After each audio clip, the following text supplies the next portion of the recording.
Finally आज हम पहुंच चुके हैं हमारे नेक्स्ट चैप्टर पर, जिसका नाम है रिडम्पशन ऑफ डिबेंचर। सबसे आसान चैप्टर कहूंगी, क्योंकि पता है आसान क्यों है, क्योंकि हमने इशू ऑफ द शेयर किया है चैप्टर को, कि किस तरीके से शेयर को इशू किया जाता है। देन उसके बाद issue of debenture of preference share भी डिस्कस कर लिया हमने, किस तरीके से हम प्रेफरेंस शेयर को रिडीम करते हैं।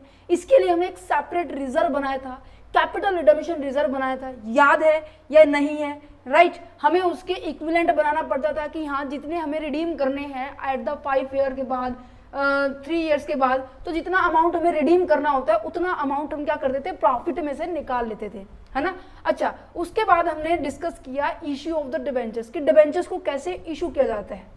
राइट इसके अंदर जो मेन टॉपिक था, जो कि आपके एग्जाम के लिए बहुत ज्यादा इंपॉर्टेंट था, वो भी मैंने डिस्कस किया था लास्ट लेक्चर में। आप चैनल पर विजिट कर सकते हैं। राइट चैनल पर विजिट करेंगे, देन यहाँ पे प्लेलिस्ट पे क्लिक करेंगे तो आपको ये प्लेलिस्ट मिल जाएगी कॉर्पोरेट अकाउंटिंग की। आपको यहाँ पर सभी वीडियोस मिल जाएंगी चैप्टर नंबर 1 से लेकर, जो कि हमने वैल्यूएशन ऑफ द गुडविल से स्टार्ट किया था, then valuation of the share, then issue of the share, ये सभी मिल जाएगा। ठीक है, पार्ट्स में है, क्योंकि हर एक कंसेप्ट को मैंने इन डेप्थ विद एग्जाम्पल करवाया है। सो आज जो हम चैप्टर करने वाले हैं ना, रिडम्पशन ऑफ डिबेंचर, उसके लिए आपके लिए एक हम्बल रिक्वेस्ट है कि जो प्लेलिस्ट के अंदर 24 जो वीडियो है, issue of the debenture with term of redemption, redemption के टाइम पे किन किन टर्म कंडीशंस का हमने ध्यान रखा था, topic number 10, that means topic number 10 ये कहीं ना कहीं हमारा बेस रहने वाला है आज के वीडियो के अंदर, क्योंकि कहीं ना कहीं ऑलमोस्ट हमने सब कुछ कवर कर लिया है। आज जस्ट हमने इसके एग्जाम्पल करने हैं और कुछ एक जो पॉइंट है, मेथड्स है, उनको डिस्कस करेंगे redemption of debenture. So that's the reason मैं इसलिए कह रही हूँ कि ये आसान है, बच्चों को ये बहुत ज़्यादा मुश्किल लगता है, बट हाँ कुछ ट्रिक्स है, कुछ टिप्स है जो कि आपके लिए है। सो इस चैप्टर को बहुत ईजी बनाने के लिए स्टार्ट करें। चलो तो देखो, डिबेंचर्स का रिडम्पशन का मतलब क्या होता है, इसको समझते हैं। रिडम्पशन का मतलब क्या है कि आपने जो पैसा पास्ट में अरेंज किया था उसको अब आके फाइनली पेमेंट करनी होगी। दैट मीन्स आपकी रीपेमेंट की टाइम आ चुका है। समझ पा रहे? तो रिडम्पशन का मतलब होता है रीपे किया जा रहा है जो भी पैसा आपने अरेंज किया था। कहाँ से? अपने होल्डर से, चाहे वो डिबेंचर्स होल्डर है। अब डिबेंचर्स के बारे में पढ़े तो डिबेंचर्स होल्डर्स की डिस्कस किया था। जब प्रेफरेंस के बारे में डिस्कस किया था तो प्रेफरेंस शेयर होल्डर पढ़ा था हमने, है ना। तो जो पैसा आपने, फॉर एग्जाम्पल मान लीजिए 2020 के अंदर आपने अपने कंपनी के अंदर डिबेंचर इशू किए थे, वहां से आपने 1 लाख रुपए अरेंज किया था 2020 में, और ये बोला गया था कि 2025 में, चलो 2024 में मान लीजिए, 2024 में ये 1 लाख रुपए आपको क्या करने हैं, पे करने हैं। राइट तो अब ये देखो कि 2024 में यहां पर आके आपको 1 लाख रुपए पे करने हैं। ये एट पार भी हो सकते हैं बेटे, एट पार भी हो सकते हैं, एट प्रीमियम भी हो सकते हैं। ठीक है, डिस्काउंट पे कभी भी रिडीम नहीं होता, ये आपको पता होगा, है ना। तो यहाँ पर प्रीमियम पे होगा तो मान लीजिए 10% प्रीमियम हो गया तो मान लीजिए 1,10,000 रुपये आपको देने पड़ेंगे। तो कहने का मतलब, रिडम्पशन का मतलब होता है रीपेमेंट करने का टाइम आ चुका है आपको, उस तारीख को जिस दिन आपने पेमेंट करनी थी उस दिन आप पेमेंट करने जा रहे हैं। अब रीपेमेंट करने जाओगे तो भाई कैश भी तो देखोगे ना, कि क्या आपके बैंक अकाउंट में, क्या आपके पास जो कैश अवेलेबल है या प्रॉफिट अवेलेबल है, आपके पास इतना सफिशिएंट अमाउंट है कि जिसके थ्रू आप क्या कर सकते हो, इनकी पेमेंट कर सकते हो, है ना। ये तो मैंने बहुत छोटा सा एग्जांपल लिया, इस तरीके से करोड़ों की ट्रांजैक्शन हो सकती है। तो कंपनी क्या करती है, इस बर्डन को एकदम से अपने ऊपर ना आने की वजह से वो क्या करती है, अपने पास एक छोटा सा रिजर्व बना के रख लेती है। रिजर्व समझते हो? जैसे कि मैं कहूँ कि एक बड़ा गुल्लक है, ठीक है, उस गुल्लक में मान लीजिए आपके पास 10 लाख रुपए हैं। मैंने कहा कि 1 लाख रुपए मुझे पेमेंट करनी है 2024 को, तो मैंने क्या किया, इसमें से मैंने कुछ परसेंट इसमें से कुछ अमाउंट मैंने क्या कर लिया, अलग से अमाउंट में यहाँ पर इकट्ठा कर लिया, जिसको मैं क्या बोल रही हूँ, रिजर्व। अच्छा, मैंने किस पर्पस के लिए की है, मैंने डिबेंचर्स के रिडम्पशन के लिए की है। तो यहाँ पे क्या नाम दे दिया जाएगा कि डिबेंचर रिडम्पशन रिजर्व बना रही हूँ। समझ पा रहे हैं? तो यहाँ पे इस चैप्टर के अंदर ना ये समझना बहुत ज्यादा इंपॉर्टेंट है कि DRR का मतलब क्या है, DRI का मतलब क्या है। ये कुछ एक लीगल प्रोविजंस है, जब कभी भी हम डिबेंचर्स को रिडीम करते हैं ना, तो ये जरूर बनाना पड़ता है। ये आपके एग्जाम में बहुत बार आता है। और दूसरा, यही पूरे चैप्टर का बेस है, बहुत आसान है। सुनो, अब मैंने क्या किया कि इस पूरे प्रॉफिट में से कुछ हिस्सा मैंने एज अ रिजर्व करके रख लिया। रिजर्व क्यों रखा? क्योंकि मुझे डिबेंचर्स की रिडीम करना है, इसीलिए इस रिजर्व का नाम क्या रख दिया, डिबेंचर रिडम्पशन रिजर्व। अच्छा मैम, ये जो हिस्सा आपने निकाला है वो क्या कोई पर्टिकुलर अमाउंट है या कोई पर्टिकुलर परसेंटेज है? यस, सुनो, मैंने कहा कि अब एक सेकेंड, मैंने कहा कि मेरे को 1 लाख रुपए मैंने इशू किए थे और रिडीम करने मैंने 1 लाख रुपए, एट पार का केस पहले लेते क्योंकि इजी समझ में आएगा, फिर हम प्रीमियम अपने आप एडजस्ट हो जाएगा, ठीक है। और ये 2020 में था और ये 2024 में 31/3/2024 को मुझे क्या करना है, इसको पेमेंट करना है। तो मैंने क्या किया कि ये बोला गया है कि जो DRR आप क्रिएट करेंगे वो हमेशा 10% होगा बच्चे, किसका, of face value of debentures. Debentures की फेस वैल्यू होगी, फेस वैल्यू क्या है, 1 लाख। तो कहने का मतलब मैम 1 लाख का हमें 10% करना होगा। मैं क्या, हाँ जी बच्चे, कितना हो गया, 10,000 रुपीज़। ये जो 10,000 रुपये हैं आपको अपने जो बड़ा प्रॉफिट था उसमें से निकालने। अब मैंने कहा कि मेरे पास प्रॉफिट क्या है, 10 लाख का है, तो 10 लाख में से मैंने क्या किया, 10,000 रुपये निकालने पड़ेंगे, किसके नाम से, DRR के नाम से, ठीक है। समझ में आ रहा है, समझ में आ रहा है, ठीक है। अब सबसे पहले आपने क्या किया होगा, देखो सबसे पहला स्टेप क्या है, आपने 1 अप्रैल 2020 को शेयर इशू किए। तो एंट्री साथ साथ समझा दूं कि आसान लगे आपको, राइट। यहाँ पे सबसे पहले जो स्टेप होगा, स्टेप नंबर 1 क्या होने वाला है, सबसे पहले इशू की एंट्री होने वाली है। किसकी एंट्री होने वाली है, इशू की। तो क्या होता है कि आपके पास बैंक में पैसा आता है, bank account debit to debentures application account. कितना पैसा आया है, 1 लाख रुपए आया आपके पास, 1 लाख रुपए आया आपके पास, ठीक है। अच्छा देन उसके बाद आप ये अमाउंट को कैपिटल में कन्वर्ट करते, डिवेंचर में कन्वर्ट करते, तो देखो क्या आएगा, debenture application account debit to debentures account. तो यहाँ पे 1 लाख रुपए आ गया और यहाँ पे भी 1 लाख रुपए आ गया, ठीक है। अब दूसरे स्टेप पे मैंने आपको बताया, अब इसकी डेट क्या थी बच्चे, इसकी डेट थी स्पेसिफिकली, ध्यान से सुनना, कि 1/4/2020 थी, ठीक है, जिस दिन ये इशू किया। अच्छा अब बात ये उठती है कि मैम आपने ये जो DRR बनाया है 10% face value of the debenture तो बना लिया, ठीक है, ये हमने आउट ऑफ प्रॉफिट भी निकाल लिया, ठीक है। अच्छा ये बनाया है किस तारीख को बनाना है, ये इंपॉर्टेंट बात है, किस तारीख को बनाना है, ये इंपॉर्टेंट बात है। देखो अब आपने 1/4/2020 को इशू किया है, रिडीम करना है 31/3/2024 को। तो ये याद रखना है, इसकी जो डेट होने वाली है ना बच्चे, ये आपकी previous year of the redemption year. समझ नहीं आया मैम, मीन्स कि जिस साल आप रिडीम करने वाले हैं उससे पहले जो भी साल आएगा उसकी आखिरी डेट जो 31 तारीख होगी ना, वो हमारी क्या होने वाली है, इसको क्रिएट करने की डेट होने वाली है। फॉर एग्जाम्पल हमारे एग्जाम्पल के अंदर 24 है, 31 मार्च 2024 है। अब इससे पहले जो भी 31 मार्च आएगा उसको हम DRR क्रिएट करेंगे। अब इससे पहले कौन सा आएगा, 2023 का आएगा, ऑब्वियस है, क्योंकि यहाँ से 1/4/2023 से साल शुरू होगा और ये पूरा साल यहाँ पे खत्म हो गया होगा, ठीक है। अच्छा मैम इन केस हम यहाँ पर 2031 मार्च ना लेकर हम यहाँ पे ले लेते हैं 31 अक्टूबर ले लेते हैं, तो फिर कब क्रिएट होगा, कोई दिक्कत वाली बात नहीं, वही होगा कि रिडम्पशन ईयर ये है, ठीक है। अब इससे पहले जो भी 31 मार्च आएगी, इससे पहले जो भी 31 मार्च आएगी हमें वही लेने। 31 मार्च कौन सी आएगी, 2024 की आएगी। अब यहाँ पे आएगी या नहीं आएगी, क्यों, कैसे बता रही हूँ 2024 आएगी, देखो यहाँ पे 1/4/2024 31 ये हो गया, यहाँ से आपने इशू किया था, ठीक है, यहाँ पे 31/3/2021 1/4/2021 थोड़ा सा बड़ा बनाना चाहिए था जिससे कि आपको सभी क्लियर हो। एक सेकेंड, थोड़ा सा बड़ा बना लेते इसको, समझ में अच्छे से आना चाहिए, क्योंकि ये जो है ना क्वेश्चंस में डेट चेंज मिलेगी और जिसके कारण आपको कंफ्यूजन हो सकती है कि अब कब बनाए DRR, ठीक है। तो देखो हमने 1/4/2020 को हमने इशू किया, 31/3/2021 एक साल हो गया कंप्लीट। दूसरा साल कंप्लीट होने के लिए हमारे पास क्या होना चाहिए, अब यहाँ पर देखो 1/4/2021 31/3/2021 22, ठीक है। देन उसके बाद फिर नया साल शुरू हो जाएगा 1/4/2022, फिर 31/3/2023, ठीक है। फिर आपका नया साल शुरू हो जाएगा 1/4/2023, 31/3/2023, ठीक है। फिर आपका नया साल शुरू हो जाएगा क्या कि 1/4/2023 और 31/3/2024 होगा या नहीं होगा।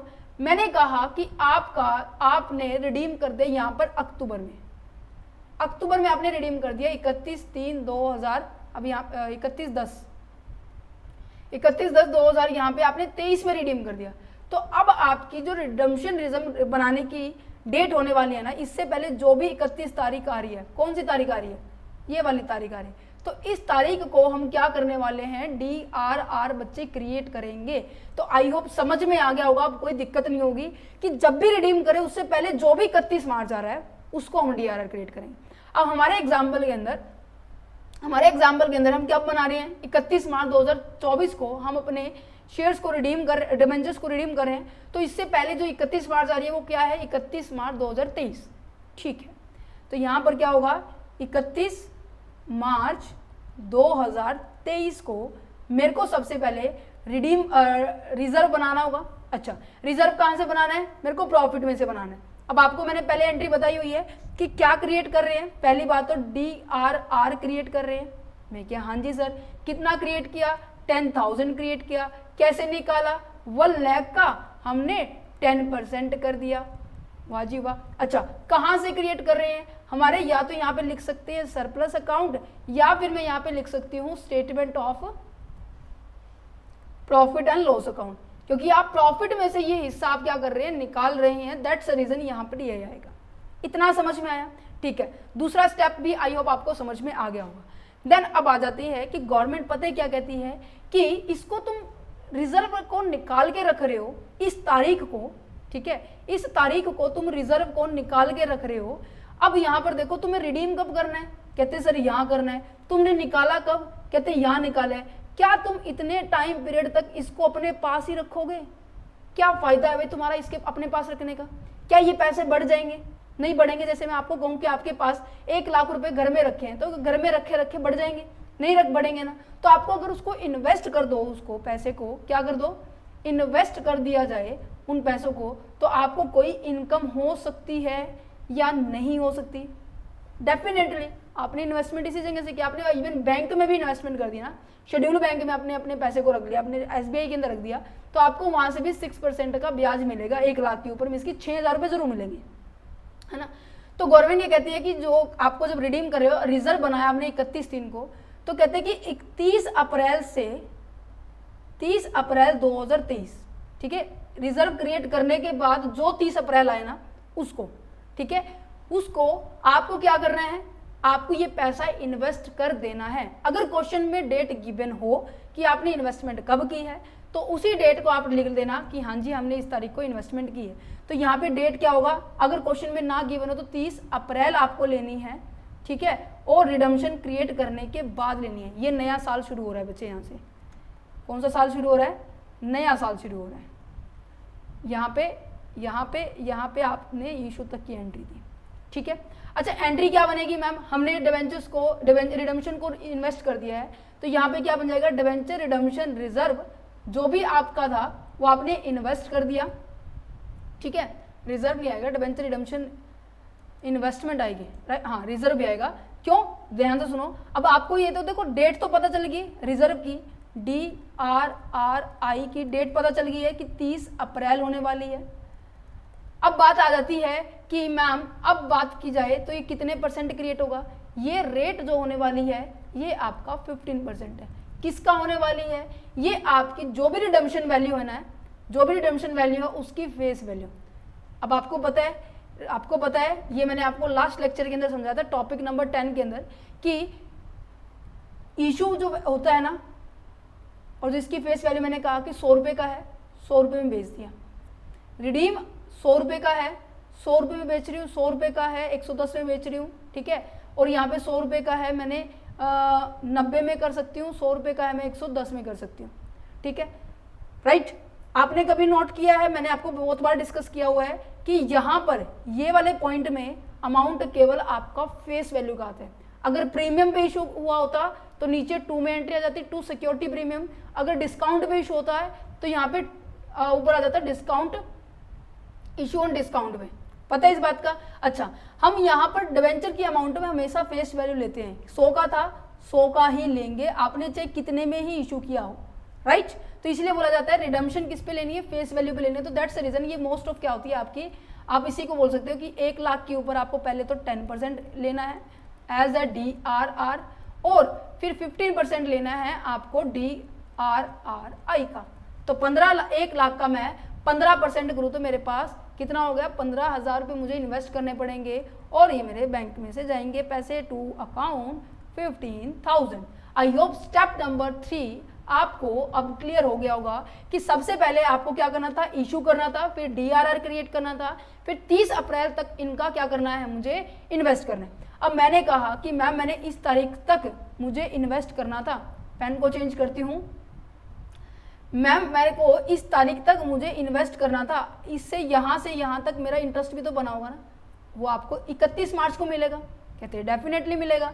तो यहाँ पर देखो स्टेप नंबर 4 क्या रहने वाला है कि जो आपकी, एक सेकेंड, 31 डेट हम सेम पेन से लगाते हैं, 31/3/2024 को हम रिडीम कर रहे हैं।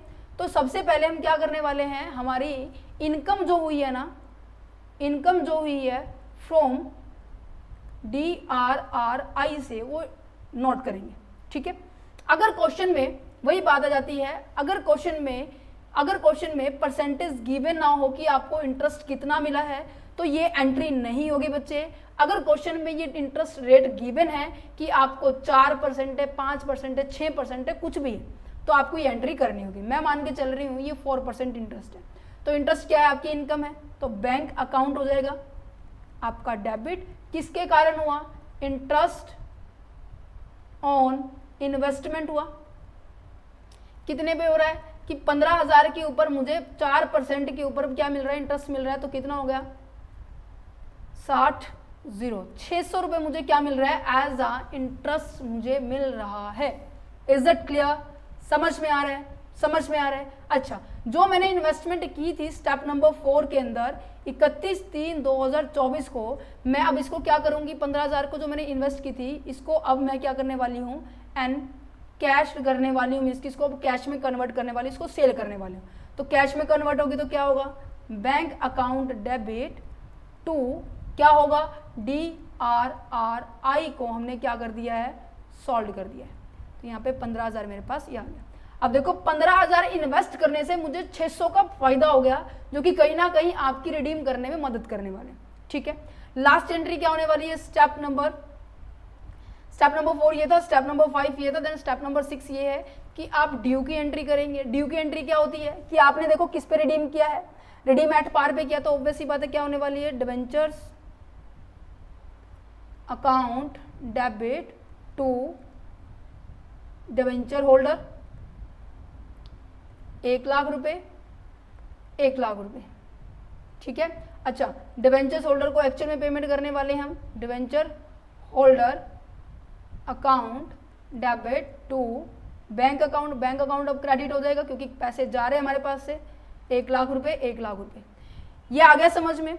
लास्ट स्टेप अब आपको क्या करना है, यही सेम तारीख को 31/3/2024 को, 31/3/2024 को क्या करना है, जो आपने DRR बनाया था, ये जो DRR बनाया था प्रॉफिट में से ये वाला पोर्शन, ये आपको क्या करना है बेटे, ये आपको DRR का बैलेंस आपको जनरल रिजर्व में ट्रांसफर करना होगा। क्या, अब देखो जब DRR बनाया था ये क्या हुआ था, क्रेडिट हुआ था, अब इसको सेट ऑफ किया जा रहा है, तो ये क्या होगा, DRR account debit to general reserve. Ma'am ऐसा कर क्यों रहेगी, हमने बनाया भी तो था, इसका यूज नहीं किया, ये माना जाता है, ये पता है हाइपोथेटिकल एंट्रीज है, तो कि आपको इस प्रोसेस को फॉलो करना पड़ेगा क्योंकि ये लीगल कंप्लेंसीज है, आपको बताया गया कि आपको ऐसे ही करना है। पहले इशू की एंट्री होने वाली है, फिर DRR बनाना है। DRR कब बनाना, जल्दी से रिवीजन करो, DRR कब बनाना है, जब भी रिडीम कर रहे हैं उससे पहले जो भी 31 तारीख आ रही है उसको कर दो, ठीक है। वो भी 10% करना है, आपकी डिबेंचर्स की इशू वैल्यू जो फेस वैल्यू है उसके बारे में बात की जा रही है, ठीक है। देन उसके बाद आपने क्या करना है, DRRI क्रिएट करना है, वो भी आपको 15% करना है आपके फेस वैल्यू के ऊपर। फेस वैल्यू हमेशा 100 रहने वाली है, तो इसलिए मैंने बोला है कि दोनों को आपको आपकी जो इशू अमाउंट है ना उसी के ऊपर कर देना। समझ में आया? अच्छा, DRI को बनाने के बाद उसके ऊपर इनकम भी हुई होगी। इनकम को फिर आपको क्या करना है, जिस साल को जिस दिन आप रिडीम कर रहे हो उस दिन पहले आपको इंटरेस्ट रिसीव करना है, फिर जिसके ऊपर आपको इंटरेस्ट मिला है वो आपको सेल करनी है आपको वो चीज़ें, ठीक है। देन उसके बाद आपको क्या करना है, आपको अपने डिवेंचर्स को ड्यू किया जाना चाहिए। देन उसके बाद फाइनली पेमेंट होने वाली है। फाइनल पेमेंट होने के बाद जो DRR बना है तो उसको जनरल रिजर्व में ट्रांसफर कर देना। दैट्स इट, कंप्लीट हो गया आपका DRR। और वो भी आपका अगर बताऊं ना, ये फर्स्ट मेथड आपका कंप्लीट हो गया। फर्स्ट मेथड आपका कंप्लीट हो गया। क्या क्या कौन सा? सुनो, ये मैंने आपको बताया था रिडम्पशन करना है। ये बताऊं, आपका ये जो फर्स्ट मेथड है ना ये कंप्लीट हो गया कि lump sum at the end of the specified period. ध्यान से सुनना, ध्यान से सुनना, जो अभी मैंने आपको समझाया ना वही एज इट इज रिपीट होने वाला है। बट उससे पहले मैं आपको बता देती हूँ कि आपके पास कैपिटल, अपनी रिडम्पशन कैपिटल को रिडीम करने के लिए ना अब आपके पास साधन देखे जाते हैं ना कि हाँ कहाँ से किए। अब मैंने किसका यूज़ किया है, मैंने किसका यूज़ किया है, जो गुल्लक था ना मेरा बड़े वाला, मैंने उसका यूज़ किया, जिसे मैं क्या कह सकती हूँ, प्रॉफिट कह सकती हूँ, है ना। प्रॉफिट का में से मैंने कुछ हिस्सा निकाला, और वो हिस्सा कैसे निकाला, मैंने 10% लेकर निकाला, किसका, डिबेंचर्स की वैल्यू का, राइट। अच्छा, अगर मैं कहूँ कि ये किसके लिए इंपॉर्टेंट नहीं है DRR banana, this is a very much important point कि अब देखो ये आउट ऑफ प्रॉफिट वाला हो गया, आ गया होगा समझ में कि आउट ऑफ प्रॉफिट कैसे करते हैं कि amount equivalent to the debenture issue is transfer from the surplus amount account to newly open account, this is known as a debenture redemption reserve account, ठीक है। Out of the fresh issue का मतलब क्या है कि आप नए share को इशू कर रहे हैं, और डिबेंचर्स आउट ऑफ कैपिटल का मतलब क्या है कि आप अपने कैपिटल को यूज कर रहे हैं, तो उस केस में आपको DRR बनाने की रिक्वायरमेंट ही नहीं है, राइट। तो ये 3 सोर्सेज है, राइट, समझ में आ रहे हैं। अच्छा, मैंने कहा कि मेरे पास आउट ऑफ कैपिटल की बारे में बात की जा रही है। आउट ऑफ कैपिटल का सिनारियो आता है तो वहां पर हमें किसी भी तरह का DRR बनाने की रिक्वायरमेंट नहीं होती है। अगर मैं कहूँ कि आउट ऑफ प्रॉफिट है तो आपको मीन्स की पूरा प्रॉफिट के बारे में बात की जा रही है, ठीक है, तो वहां पर आपको सारा 100% यूज करना होगा। अगर ये है कि मिक्सचर है कि आउट ऑफ प्रॉफिट भी है आउट ऑफ कैपिटल भी है, तो कंपलसरी है कि आपको 10% DRR बनाना होगा। अब क्वेश्चन ये उठता है बेटे कि किन किन कंपनीज को DRR बनाना कंपलसरी है, क्योंकि गवर्नमेंट ने एक लिस्ट इशू की हुई है कि इन कंपनी को बनाना जरूरी है, इनको कुछ बनाने की जरूरत नहीं है। तो मैं आपको शॉर्टकट सा बताती हूँ, शॉर्टकट सी बात बताती हूँ। ये एंट्री मैंने बता दी है, वैसे आपके नोट्स में मैंने ऐड ऑन कर दिया था कि कैसे इनको करना है। पहले मैं आपको उस टॉपिक पे आती हूँ जो मेरा एग्जामिशंस के बारे में, कि DRR किसको बनाने की जरूरत नहीं है। तो ऑब्वियस ही बात है, जब DRR नहीं बनाएंगे कोई व्यक्ति तो वहाँ पर क्या होगा, जब DRR नहीं बनाया जाएगा तो वहाँ पे DRR किया जाएगा या नहीं किया जाएगा, ये क्वेश्चन मार्क है। तो DRR किसको नहीं बनाना, सबसे पहली बात तो फाइनेंशियल इंस्टीट्यूशंस हैं, जो आपकी फाइनेंशियल इंस्टीट्यूशंस हैं, ऑल इंडिया फाइनेंशियल इंस्टीट्यूशंस, इनको DRR बनाने की जरूरत नहीं, क्योंकि खुद एक फाइनेंस को अरेंज करवाते हैं, क्योंकि ये RBI के अंडर आते हैं, ठीक है, तो इनको बनाने की जरूरत नहीं है। या फिर कोई भी ऐसी फाइनेंशियल इंस्टीट्यूशन जो कि आपको कौन रेगुलेट करता है, RBI, मीन्स कि किसी भी ऑर्गेनाइजेशन को अगर वो RBI रेगुलेट कर रही है, वो आपको उनको DRR बनाने की जरूरत नहीं, क्योंकि उनको बैकअप कहाँ से मिल रहा है, मीन्स कि पैसे को जो स्ट्रॉन्ग हाथ कहते हैं ना कि इसके पीछे तो हाथ है, RBI का जिसके पीछे हाथ होगा, हमें उसके पीछे क्या नहीं बनाने की जरूरत है, DRR बनाने की जरूरत नहीं है। चाहे वो आपकी बैंकिंग फाइनेंशियल कंपनी है या फिर आपकी हाउसिंग फाइनेंस कंपनी है, नेशनल हाउसिंग बैंक जिसे हम कहेंगे, ठीक है। तो सीधा सीधा मतलब मैम, तो ये तो यहाँ तो सभी के सभी कैंसिल हो गए। तो कहने का मतलब DRR केवल आपको अनलिस्टेड कंपनीज जो है, ठीक है, अनलिस्टेड जो कंपनी है उनको बनाना पड़ता है, राइट। और जो आपके नॉन कन्वर्टेबल पोर्शन होते हैं, नॉन कन्वर्टेबल का मतलब क्या है कि ऐसे डिबेंचर जो कि कन्वर्ट नहीं कर रहे हम, या तो शेयर के अंदर, चाहे वो प्रेफरेंस हो या फिर वो इक्विटी हो, ऐसे डिबेंचर्स को जरूरी, ऐसे पॉइंट के दौरान हमें 10% डिबेंचर्स 10% DRR बनाना बहुत ज़्यादा जरूरी होगा। इतना समझ में आया। तो ये 2 पॉइंट याद रखने कि एक तो अनलिस्टेड कंपनी हो और एक आपके नॉन कन्वर्टेबल डिबेंचर होंगे, उनको 10% DRR बनाना पड़ेगा, ठीक है, और उनको 15% आपको इन्वेस्टमेंट करनी भी पड़ेगी, ठीक है। अच्छा, ये तीनों सेम है, ये सारे के सारे ऐसे कि किसी को नहीं बनाना पड़ेगा, ठीक है। इसमें से केवल एक कंपनी जिसको DRRI करना पड़ेगा, DRI करना पड़ेगा, सॉरी, डिबेंचर रिडम्पशन जो भी कर रहे हैं उसके लिए इन्वेस्टमेंट करना पड़ेगा। आपको पता है बुक में DRRI भी लिखना मिल सकता है, DRRI सिंपल आई भी, मतलब ये है कि जो आपने रिडम्पशन करना है उसके लिए आपको क्या करना पड़ेगा, आपको इन्वेस्टमेंट करनी पड़ेगी जो आपने सेविंग की है, ठीक है। तो इसलिए किसी की बुक में DRRI लिखा मिल सकता है, DRI भी मिल सकता है, तो कोई कंफ्यूजन वाली बात नहीं कि मैम ये अलग है ये अलग है, आपने कुछ लिखा अलग था, ठीक है। तो वहां पर जो लिस्टेड कंपनी है ना, other than the all India financial institution और आपके बैंक्स को छोड़ के उनको भी 15% क्या क्या करना पड़ेगा, DRI करना पड़ेगा, समझ में आया।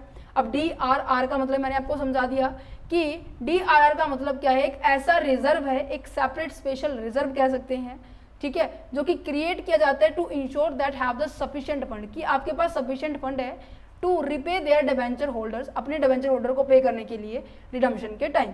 ये एक ऐसा रिजर्व है जो कि क्रिएट किया जाता है कंपनी के द्वारा profit to provide the security for the debenture holder, कि डिबेंचर होल्डर को ये थोड़ा सिक्योर हो जाए कि हाँ हम प्रॉपरली बेसिस सिक्योर है और कंपनी ने हमारे लिए ये पैसा अरेंज कर रखा है कि जब हमारे पेमेंट की टाइम आए तो हमें कोई दिक्कत होने वाली नहीं है। अच्छा, कौन इसको क्रिएट करेगा, अभी मैंने बताया केवल एक तो पहली बात तो अनलिस्टेड होगा और दूसरा आपके नॉन कन्वर्टेबल डिबेंचर्स को रिक्वायरमेंट होगी कि आपको 10% DRR बनाना पड़ेगा। परसेंटेज क्या होने वाली है, एटलीस्ट 10% तो आपको बनाना पड़ेगा, इससे ज़्यादा बनाना पड़े तो कोई दिक्कत वाली बात नहीं, आपके पास मतलब कि सफिशिएंट अमाउंट में प्रॉफिट होगा, बहुत ही अच्छी बात होगी। अब मैंने कहा कि 1 लाख में से एक तो 10,000 रुपये बचाऊँ, एक में 20,000 रुपये बचाऊँ, एक में 30,000 रुपये बचाऊँ, जितना ज़्यादा बचाओगे उतने ज़्यादा आपके डिबेंचर होल्डर सिक्योर होंगे, ठीक है। क्या होंगे, आउटस्टैंडिंग डिबेंचर्स की, मींस कि आपके जो फेस वैल्यू होने वाले हैं ना उसको आपको लेना है। डिबेंचर रिडम्पशन रिजर्व इन्वेस्टमेंट का मतलब क्या है कि जो आपने रिजर्व किया है उसको अब आपको 31 अप्रैल से पहले क्या करना पड़ेगा, इन्वेस्ट करना पड़ेगा, और वो कितना क्रिएट करना पड़ेगा आपको, 15% of the amount of the debentures maturing during the financial during the Arena specific investment, जिस साल आपकी मैच्योरिटी हो रही है उस टाइम जो भी अमाउंट होगी उसका वो भी फेस वैल्यू लेना है, पॉइंट भी नोटेड। तो दोनों का मतलब सेम ही है, तो 1 लाख है तो 10% DRR और 15% DRI इसका लेना है, ठीक है। सॉरी, ये मैं एंट्री आपको करके दिखा चुकी हूँ कि DRR की एंट्री कैसे होती है, प्रॉफिट में से निकलती है। इन्वेस्टमेंट करोगे तो क्या होगा, बैंक से पैसा जाएगा, DRR इन्वेस्टमेंट हो जाएगा, ठीक है। जब आप उसको कैश कराओगे, मींस कि कैश में कन्वर्ट करवाओगे, बैंक के पास पैसा आएगा, किसको बेचने के बाद, डिबेंचर रिडम्पशन इन्वेस्टमेंट को सेल करने के बाद, ठीक है। अच्छा, ड्यू की एंट्री आपको बता दी मैंने, दिस इज द नेक्स्ट क्या है, होल्डर को पेमेंट कर दी, और जो आपने DRR बनाया था उसको ट्रांसफर किया जाएगा आपको जनरल रिजर्व में। क्लियर है, आई होप यहाँ पे आपको क्लियर समझ में आ गया होगा। अब फाइनली हम बात करते हैं हमारे नेक्स्ट पॉइंट के ऊपर, जिसका नाम क्या है कि जो हम बात कर रहे हैं मेथड्स की। देखो इसके मेथड ना आपके 4 है, ठीक है, जो सबसे ज्यादा एग्जाम के अंदर आते हैं, पता है कौन सा है, एक तो आपका आता है लमसम मेथड, वेरी इंपॉर्टेंट। एक आपका आता है ड्रॉ, जो लॉट्स के अंदर किए जाते हैं, इंस्टॉलमेंट्स के अंदर किए जाते हैं, जिसके अंदर हम सिंकिंग फंड का यूज करते हैं, ठीक है, सिंकिंग फंड्स का यूज करते हैं, ये बहुत ज्यादा इंपॉर्टेंट है एज कंपेयर करूँ इनके। और अगर मैंने जितनी बार देखा है एग्जाम के अंदर कन्वर्जन के ऊपर बहुत ज्यादा, मतलब कन्वर्जन के ऊपर इनके बाद क्वेश्चन आए सबसे ज्यादा, इनके दोनों के ऊपर, देन उसके बाद इसके ऊपर मैंने अभी तक इतना क्वेश्चन नहीं देखा है। सो दैट्स द रीजन आप इसको स्किप भी कर सकते हैं, आप अपने बेस पे करना चाहे तो अपने बेस पे कर सकते हैं, वैसे मैं आपको करवाऊंगी, डोंट वरी। सो स्टार्ट करिए। लमसम मेथड का मतलब क्या है कि जो मैंने आपको स्टार्टिंग में एग्जाम्पल दिया था कि आपने 2020 के अंदर 1 लाख रुपए आपने अरेंज किए थे और 2024 के अंदर उस 1 लाख की हमें क्या करनी है, पेमेंट करनी है, राइट। अब मैं इसकी पेमेंट धीरे धीरे करके करूं, लॉट्स में करूं, या तो आप क्या करो 2024 को, आपके पास तरीके काफी सारे हैं। अब मैंने कहा कि आप एकदम से आप सारे के सारी पेमेंट कर दो 1 लाख रुपए यहीं पे, ठीक है, या फिर आप स्लॉट कर दो कि मैं हर महीने क्या करने, हर 4 साल है ना, यहाँ पे हमारे पास 4 साल है और 1 लाख रुपए है, मीन्स कि हर साल मैं आपको क्या कर रहा हूं, 25,000 रुपए की पेमेंट कर दूं, दूसरा तरीका ये है जो कि हम नेक्स्ट पार्ट में करने वाले हैं। तो इस पार्ट में पता है क्या है, लमसम का मतलब होता है कि सारी की सारी अमाउंट जितनी भी है ना उन सबको एक साथ पेमेंट कर दो एट द एंड में, जितना भी अमाउंट बनते हैं। समझ पा रहे हैं? तो सबसे आसान है। अच्छा, मैंने कहा कि मुझे 1 लाख की पेमेंट करनी है, तो सबसे पहले इशू की एंट्री होगी। स्टेप नंबर 1 मैं जल्दी से रिकॉल करवा दूं आपको कि स्टेप नंबर 1 क्या था कि आपने सबसे पहले इशू किया था। स्टेप नंबर 2 क्या था कि आपने DRR बनाया था 10%, वो भी किसका, डिबेंचर्स की फेस वैल्यू का। अच्छा, स्टेप नंबर 3 क्या था कि आपने ये 31/3 को आपने क्रिएट किया था और 30 अप्रैल को आपको क्या करना था, DRR इन्वेस्टमेंट करनी थी 15% ऑफ दिस वन। ठीक है, देन स्टेप नंबर 4 क्या था कि आपको क्या करना है, इनसे इनकम जो हो रही थी वो आपको रिसीव करनी है। आपकी इंटरेस्ट से इनकम हो रही थी और इन्वेस्टमेंट से इनकम हो रही थी, जिस टाइम आप क्या कर रहे हैं उनको रिडीम कर रहे हैं, 2024 मान लीजिए। ठीक है, अच्छा, फिर उसके बाद ड्यू की एंट्री होती थी, देन उसके बाद एक्चुअल में पेमेंट की एंट्री होती थी। ठीक है, step number 5, step number 6 and then step number 7 क्या था कि जो आपने DRR बनाया था उसको जर्नल रिजर्व में कन्वर्ट करना होता था। क्या आपको इतने स्टेप याद हैं? क्या आपको इतने स्टेप याद है जो हमने डिस्कस कर लिए ऑलरेडी? राइट, तो चलो एक एग्जाम्पल लेते हैं, पहले इसका मतलब समझ लेते हैं कि लमसम क्या। मैंने आपको बता दिया कि रीपे करना एंटायर अमाउंट को डिबेंचर्स होल्डर्स की, डिबेंचर्स अमाउंट की, वो भी डिबेंचर होल्डर को उसकी मैच्योरिटी के टाइम, इसकी हमारी मैच्योरिटी क्या है, 2024 है। ठीक है, एक स्पेसिफिक डेट होती है, उस टाइम पे हमें क्या करना पड़ता है, इनकी पेमेंट करनी पड़ती है और उसके लिए हमें DRR क्या करना पड़ता है, क्रिएट करना पड़ता है और इस DRR को हमें इन्वेस्ट करना पड़ता है, ज़रूरी है। और इससे आने वाली इनकम जो कि हमने नोट की ये भी रिकॉर्ड करेंगे, इसको फिर हम सेल करेंगे इन्वेस्टमेंट को, वो भी हम नोट करेंगे। ठीक है, फॉर एग्जाम्पल आपके एग्जाम का क्वेश्चन है ये कहते हैं कि XYZ लिमिटेड है, इशू किए हैं 4 लाख रुपए, 9% के ऊपर 10 रुपए का एक शेयर है। इसकी मैं आपको एक लाइन ड्रॉ करती हूं जिससे कि आपको थोड़ा सा आसानी से समझ में आ जाए कि कब किए हैं, 1 अप्रैल 2020 को इन्होंने 4 लाख रुपए अरेंज किए हैं। ठीक है, अपने पास आए इनके, और उसके ऊपर मुझे क्या करना है, 9% डिबेंचर्स का इंटरेस्ट देना है। ठीक है, और एट अ प्रीमियम पे इशू किए 6%, मीन्स की 100 रुपए का शेयर था, आपने 6 रुपए और जोड़ दिए, मीन्स की 106 का आपने पैसे आपके पास आए हैं। ठीक है, समझ पा रहे हैं? मीन्स की 4 लाख रुपए तो आपके पास क्या है, मेन डिबेंचर का अमाउंट है, और इसके ऊपर 24,000 रुपये आपके सिक्योरिटी प्रीमियम का अमाउंट है जो कि आपको मिला है। टोटल आपको पैसे कितने मिले हैं, 4,24,000 रुपये। इतना समझ में आया? चलो आगे बढ़ते हैं कि रिडम्पशन करनी है एट अ प्रीमियम पे। Oh my God, point number redemption में किया था हमने, इशू में किया था कि ये वाला टॉपिक आई होप आपको याद होगा। मैं आपको लेकर चलती हूँ इस एंट्री के ऊपर। क्या एंट्री है कि अब देखो, इशू भी किसमें किया है, इशू भी किसमें किया है, प्रीमियम पे किया है हमारे एग्जाम्पल में, और रिडीम भी किसमें किया है, प्रीमियम पे ही किया है। तो कंपनी का यहाँ पर अब हमने क्या किया, 106 में इशू किया है और 110 में रिडीम किया है। तो बेनिफिट यहाँ पे क्या होता है, 10 का पैसा, 10 रुपए का सामान आपने क्या कर दिया, 106 में बेच दिया, तो 6 रुपए का फायदा हो रहा है, 6 रुपए का फायदा हो रहा है। अच्छा, फिर आपको जब उसकी पेमेंट कर रहे हो ना, तो आपको पेमेंट कितनी ज्यादा करनी पड़ रही है, 10 रुपए करनी पड़ रही है। तो पैसे बेनिफिट आया कितना था आपके पास, 6 रुपए, एक्सपेंसेस खर्चा कितना हो गया, 10 रुपए। तो आपका यहाँ पर जो लॉस है ना वो 4 रुपए हो रहा है, और इस लॉस को हम जब इशू की एंट्री करेंगे ना उसी टाइम उसको क्या कर देंगे, रिकॉर्ड कर देंगे। समझ पा रहे, जब इशू की एंट्री करेंगे ना उसको रिकॉर्ड कर देंगे। फॉर एग्जाम्पल, जैसे हमारे एग्जाम्पल के अंदर बैंक में पैसा आया है 106 के हिसाब से, और इसको मैं कलर चेंज कर दूं, पिंक से कर लेते हैं। बैंक में हमारे पास पैसा आया 106 रुपए के हिसाब से, 106 आ गया। अब देखो यहाँ पे 106 है, ठीक है। मैंने आपको बताया डिबेंचर अकाउंट में केवल हमेशा फेस वैल्यू आती है 100 रुपए, ठीक है। सिक्योरिटी पे आपने इशू किया 6 रुपए, यहाँ पे आ गया, समझ में आ गया। अब आपने कहा कि मुझे रिडीम करना है 10 रुपए और मुझे देने हैं, तो ये खर्चा हुआ। तो जब रिडम्पशन की एंट्री करते तो क्या हो गए, debentures account debit, premium redemption account debit to debenture holder. तो इसको सेट ऑफ करने के लिए मुझे इसको क्या करना पड़ेगा, पहले ही रिकॉर्ड करना पड़ेगा। यहाँ पर इसको 10 रुपए यहाँ पे रखना पड़ेगा। अब क्या ये बैलेंस टैली हुआ, या इतना तो टैली हुआ था, ये 106 से 106 हो गया। यहाँ पे 10 रुपये एक्स्ट्रा हो गया है, तो यहाँ पे मुझे क्या एंट्री डालनी पड़ेगी, loss on issue of the debentures, कितना 10 रुपये। अब आपके दिमाग में क्वेश्चन आ रहा होगा कि मैम यहाँ पे loss on issue of debenture क्यों लिखा। ये मैंने आपको एक्सप्लेन किया था कि आपका एक प्रूडेंस कंसेप्ट है कि जब कंपनी को ये पता चल रहा है कि फ्यूचर में आने वाली डेट पर मुझको 10 रुपये का नुकसान होगा, मैं उसको आज ही रिकॉर्ड कर लूँ। अरे फ्यूचर में प्रॉफिट भी तो होता है, कहते हैं नहीं नहीं, फ्यूचर का प्रॉफिट रिकॉर्ड नहीं करते, फ्यूचर के लॉस को पहले रिकॉर्ड कर लेते हैं। ठीक है, अब एंट्री किसकी कर रहे हैं, इशू की कर रहे हैं, तो इशू के टाइम पे तो इशू ही लिखा जाएगा ना। सो सिंपल, समझ पा रहे हैं। तो ये प्रूडेंस कंसेप्ट है कि जो आपको नुकसान होने वाला है, जिसकी कहीं ना कहीं लॉस में जाने वाले, उस लॉस को आज ही बुक कर लो।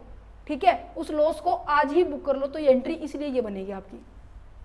समझ में आया, समझ में आया। अच्छा, तो यहाँ पर ये आ गया समझ में कि आपको यहाँ पर 4 रुपये का नुकसान हो रहा है, वो 4 रुपये की एंट्री मैंने आपको करके दिखा दी। ठीक है, एज्यूम करना है required investment was made 10% government security on 30 अप्रैल। ये कहते हैं कि जो उसके बाद आपको DRR भी करना है, DRR आप 10% करने वाले हैं। तो ये कहते हैं कि जो आपने इन्वेस्टमेंट की है वो आपने कर दी है, और वो भी आपने 10% गवर्नमेंट सिक्योरिटी पे किया, वो भी 30 अप्रैल को। कितने, 30 अप्रैल को। यहाँ पे 10% क्या दिखा रही है पता है, ये इंटरेस्ट की रेट दिखाई दे रहा है।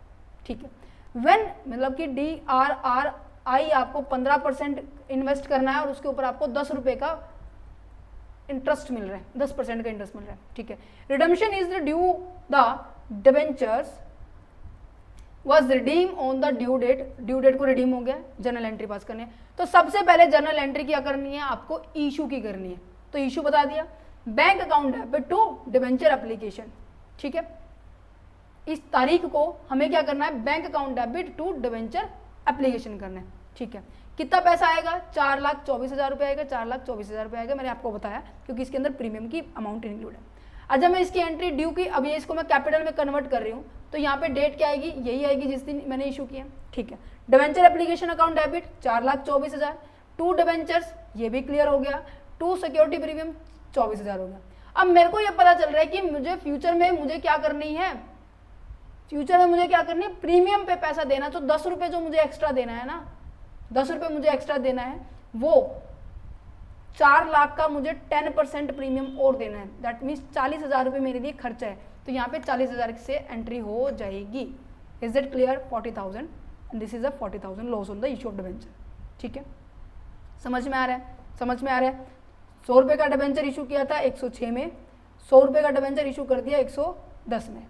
ठीक है, अब मैं इनकी टोटल आपको कैपिटल दे रखी है, एक्चुअली यहाँ पे 4 लाख रुपए लिखा हुआ है मैंने, यहाँ पे 4 लाख रुपए लिखा हुआ है।